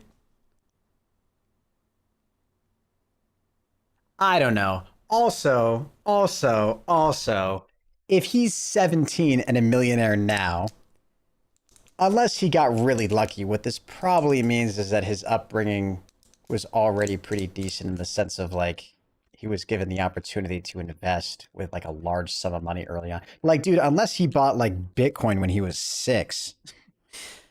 I don't know. I believe the youngest millionaire is at 15, not sure if 15 or 16. On the products I create. It doesn't matter what race I am because if they don't know who I am selling the product. And maybe it's not crypto, in his defense, maybe it's not crypto trading. Maybe it's like just in the world of crypto and like the crypto industry. I don't think it's at, valid as a point today than it used to be in previous generations. I agree. Your face doesn't always have to be tied to it. So I'm super interested to see where they all fall on this. Anyone can make themselves a millionaire. 3, 2, 1, go. Really? Oh, I think so. High. There's so much free advertising, YouTube. I mean, the reason why... What's your argument to say that not everyone can make themselves a millionaire? Is it the non-equality thing or resources? If you really look at the likelihood, you have to make $1,000 1,000 times, which is just insane. I think everyone can try their hardest, but you won't always get the right exposure to have $1 million put into you. You won't always get the right opportunities. It's easy for us because we've done it to be like, well, I did it, so anybody else can do it. But there are many people that do exactly what we do, but yet you aren't. Crypto millionaire besides Bitcoin is like saying you got a commercial on TV and saying you're an actor after just one commercial. Yeah. Are in the position you're in for a reason. There's a lot of people that Some build in and out does sound good right now. apps and have Early Bored Ape Yacht Club like owner. Yeah, a maybe. company surrounded by that. There's a lot of people that have done crypto and now their lives are in shambles.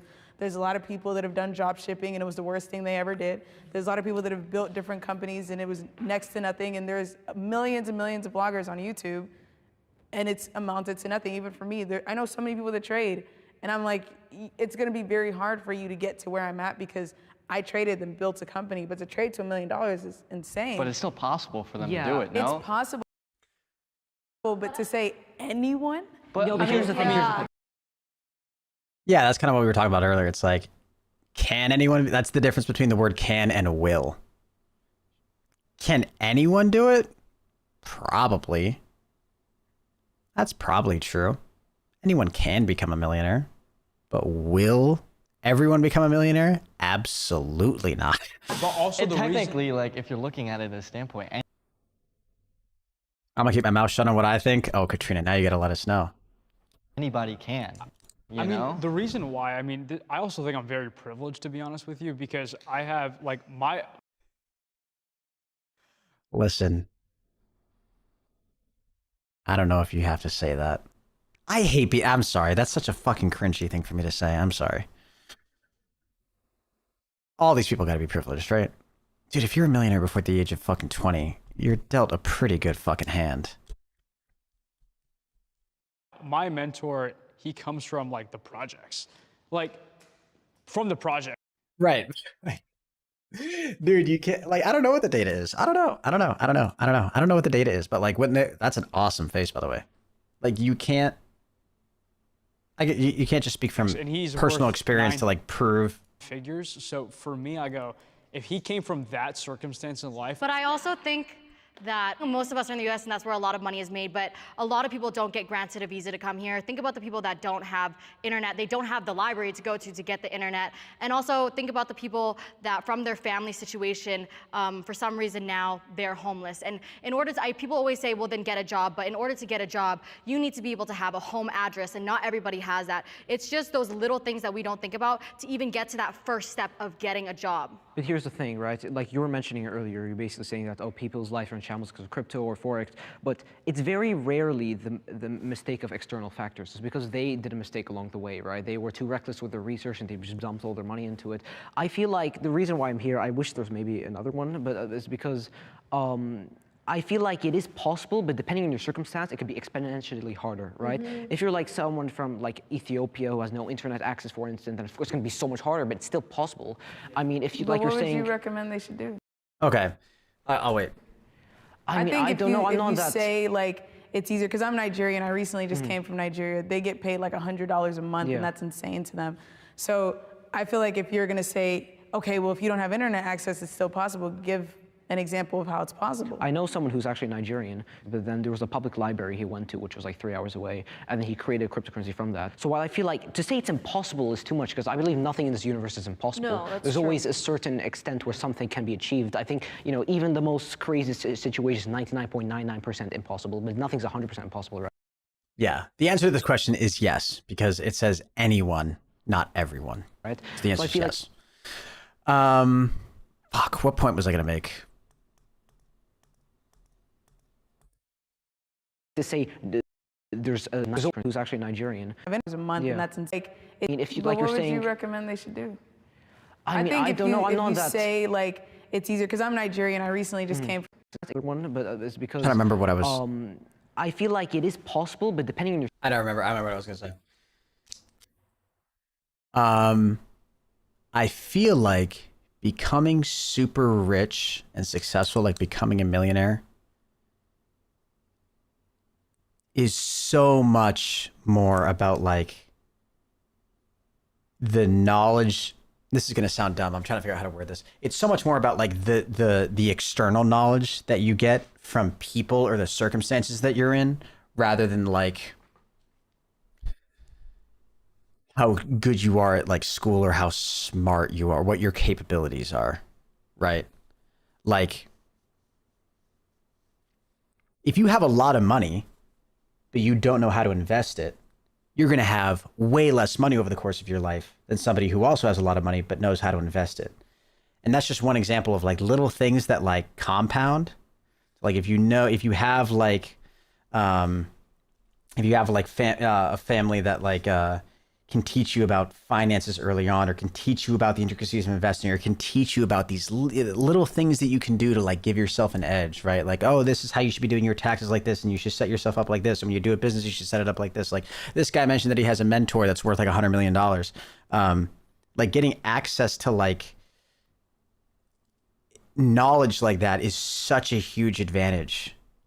And so it's, I don't know how to word that, because I can't just say like, oh, the more knowledge you have, right? It's more like it's like there's specific things, or probably like it's kind of like how many tips and tricks do you have on how to get rich? The more you have, the easier it's going to be, right? And you get those tips and tricks probably from other people. I don't know.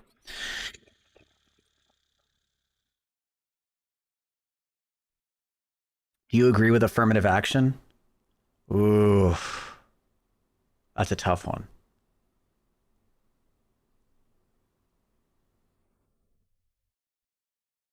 I'm sure good arguments can be made on both sides.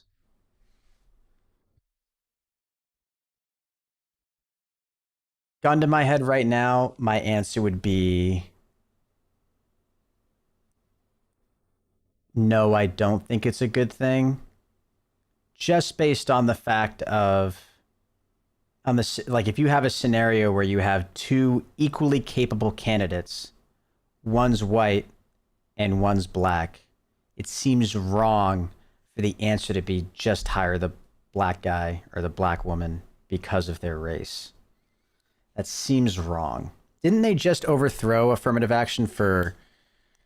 But again, like I'm sure somebody could make an argument like on the other side too, because I'm not super knowledgeable on affirmative action at all. But I don't know, it feels weird. It feels weird. And they did overthrow, right? College, but that's probably a good thing. That's probably a good thing. I don't know, because I get the arguments on the other side, right? I don't know. I'd love to listen to somebody like debate it or talk about it. What's up, Aaron? How you doing? I blame school for not educating me properly on the issues of our country. Really depends on how financially educated you are. Aaron, yeah, I remember your name. Your circumstance, it could be exponentially harder. I am lonely. 3, 2, 1, go. Oh man. Forget y'all. I think, like, in a work aspect, no, I'm not lonely. Yeah. In a personal aspect, absolutely. Like, a lot of my friends, we don't do the same things. I love them to death. They have great morals. They're great people. But, like, mentally wise, it's very different. And, like, I just feel different. I would be a different person if I didn't have this money. 3, 2, 1, go.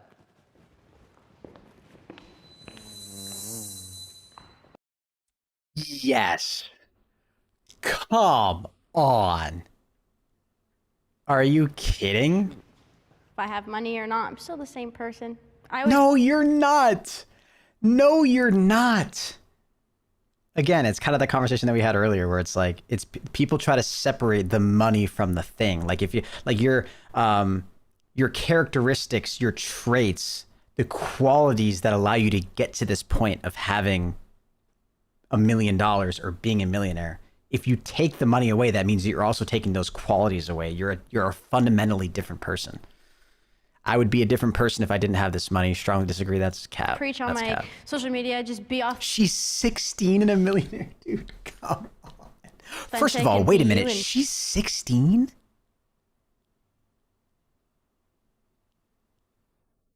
People will love you for who you are. I think for me, when I didn't have money and I was living at my... I thought she was older. Is she the youngest? She's 16? Why are you here, ProHenis?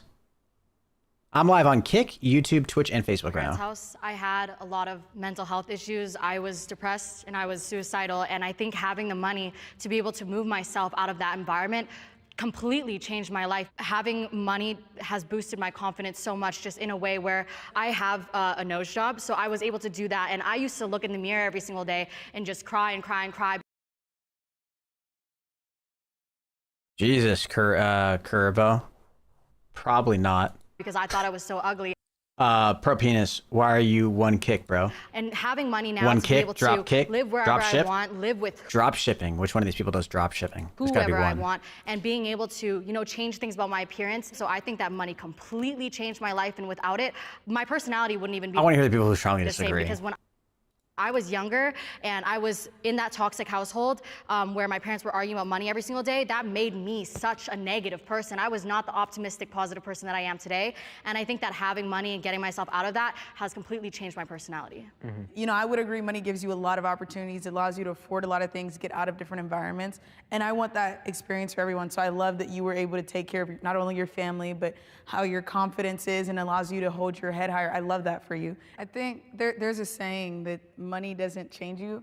It amplifies who you already are. If you're usually a selfish person, you're gonna think everybody sees you People are forgetting, though, how they got the money. for the money, for the most part. You're gonna think everyone needs to owe you. If you're a cocky person, you're gonna make the money define who you are. Just to kind of piggyback off of what you said, I genuinely feel like I'm the same kid as I was when I started programming at the age of 9. Like, just a hardworking kid that wanted to make something out of himself. I feel as if I was just in college right now, I would still be like working hard at school, trying to improve myself. I'm still the same guy. Right. But you have a lot of qualities that gear you towards being, that skew towards being very, very, very successful. And so, yeah, you might be in college and not be a millionaire, but by 30, you'd be a millionaire. And if not, then by 40, you know what I mean? Like, it's one of those cases where, like, I kind of believe that these people are just like, they're going to be successful because of who they are, you know? I might. Do you play COD Zombies as well? Every now and then. What's up, Mason? How you doing? Studies show that money does make you happier, but only up to a certain point, about 80K a year. That's probably true. I mean, like, I've kind of talked about this before. This is the last thing I'll say, and then I really gotta go to bed. I feel like money doesn't directly buy happiness in the sense that people think it does. I feel like if you have a lot of money, it can help alleviate and get rid of a lot of those, like, immediate money problems. But I think what people don't realize is that humans always return to this, like, I don't have any, like, data to back this up. I'm just kind of going, this is off of, like, life experience. I feel like humans always kind of relate back to this, like, baseline version of happiness, right? So, like, you can have, like, temporary crazy boosts in your happiness or temporary, like, really bad downswings. But, like, for the most part, on average, people always kind of return to, like, a baseline level of, like, happiness. So that's why over, like, the course of a year, I would say regardless of your income, you probably have the exact same amount of days as the average person, the exact same amount of days that are awesome, the exact same amount of days that suck, the exact same amount of days that are miserable, the exact same amount of days that are euphoric, where you're really happy, where you're really sad, right? Like, that average is probably the same across income, because the problems that you have if you don't have a lot of money are going to be different than the problems that you have when you do have a lot of money, but the amount of problems that you have will still be the same. So you'll be stressed or worried or anxious or upset, but about different things and for different reasons. That's my theory. And I think that's the only thing that explains, because, like, by that logic, if money buys happiness, then, like, rich people should never be sad, or somebody like Justin Bieber should never feel lonely, right? Whatever the fucking song he wrote is, right?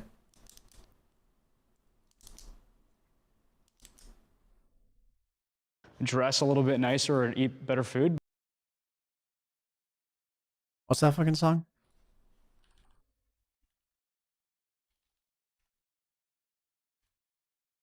I'm so lonely. This song. Mirror trying to steady yourself and seeing somebody else. Yeah, I think I just totally sang it but wrong. fundamentally the same kid. Yeah, I 100% agree with what you're saying, that, you know, your fundamentals stay the same. But to say you were the same person when you were 9 till you were now, right? I mean, like, I feel like, I don't know, maybe there's an alternate version of yourself that wasn't successful. If you go look at that, have a conversation with that person, you can't say, oh, me and him are the same. I feel like to be strongly disagree is a bit too harsh. I feel like, you know, experiences have definitely shaped your being, right? Yeah, I'm trying to think of where I would be at. Like, I feel like, yes, I still am the same. That's very fair. Yeah, I feel like I still am the same person. Like, I still like the same things, but like he said, experience is Also, people don't experience change within themselves usually. Right? Like, I feel like you more so notice how much you change from the, you know, what you receive and what you get told by other people. shape. No, sometimes. I mean, you can feel yourself changing, but like, I feel like there's a lot of ways that we change that we don't know, in big ways that we like don't necessarily notice because we're seeing the small incremental changes all the time, you know? I think it's like you said, the act of making money can bring happiness and excitement, but just having money doesn't do anything like to spike your happiness, right? Yeah, I think there's like, it's like a difference between like pleasure and happiness. Like, I think money can give you pleasure, but like happiness, I feel like is a different thing. I don't know. like the people you're around. I don't know. I really should fucking go to bed, dude. I should have gone to bed like an hour ago. Been live for 3 hours. Holy shit. Guys, I love having these conversations with you. I know this doesn't get as many views as like when I do gaming content or whatever, but damn, I love talking about shit like this.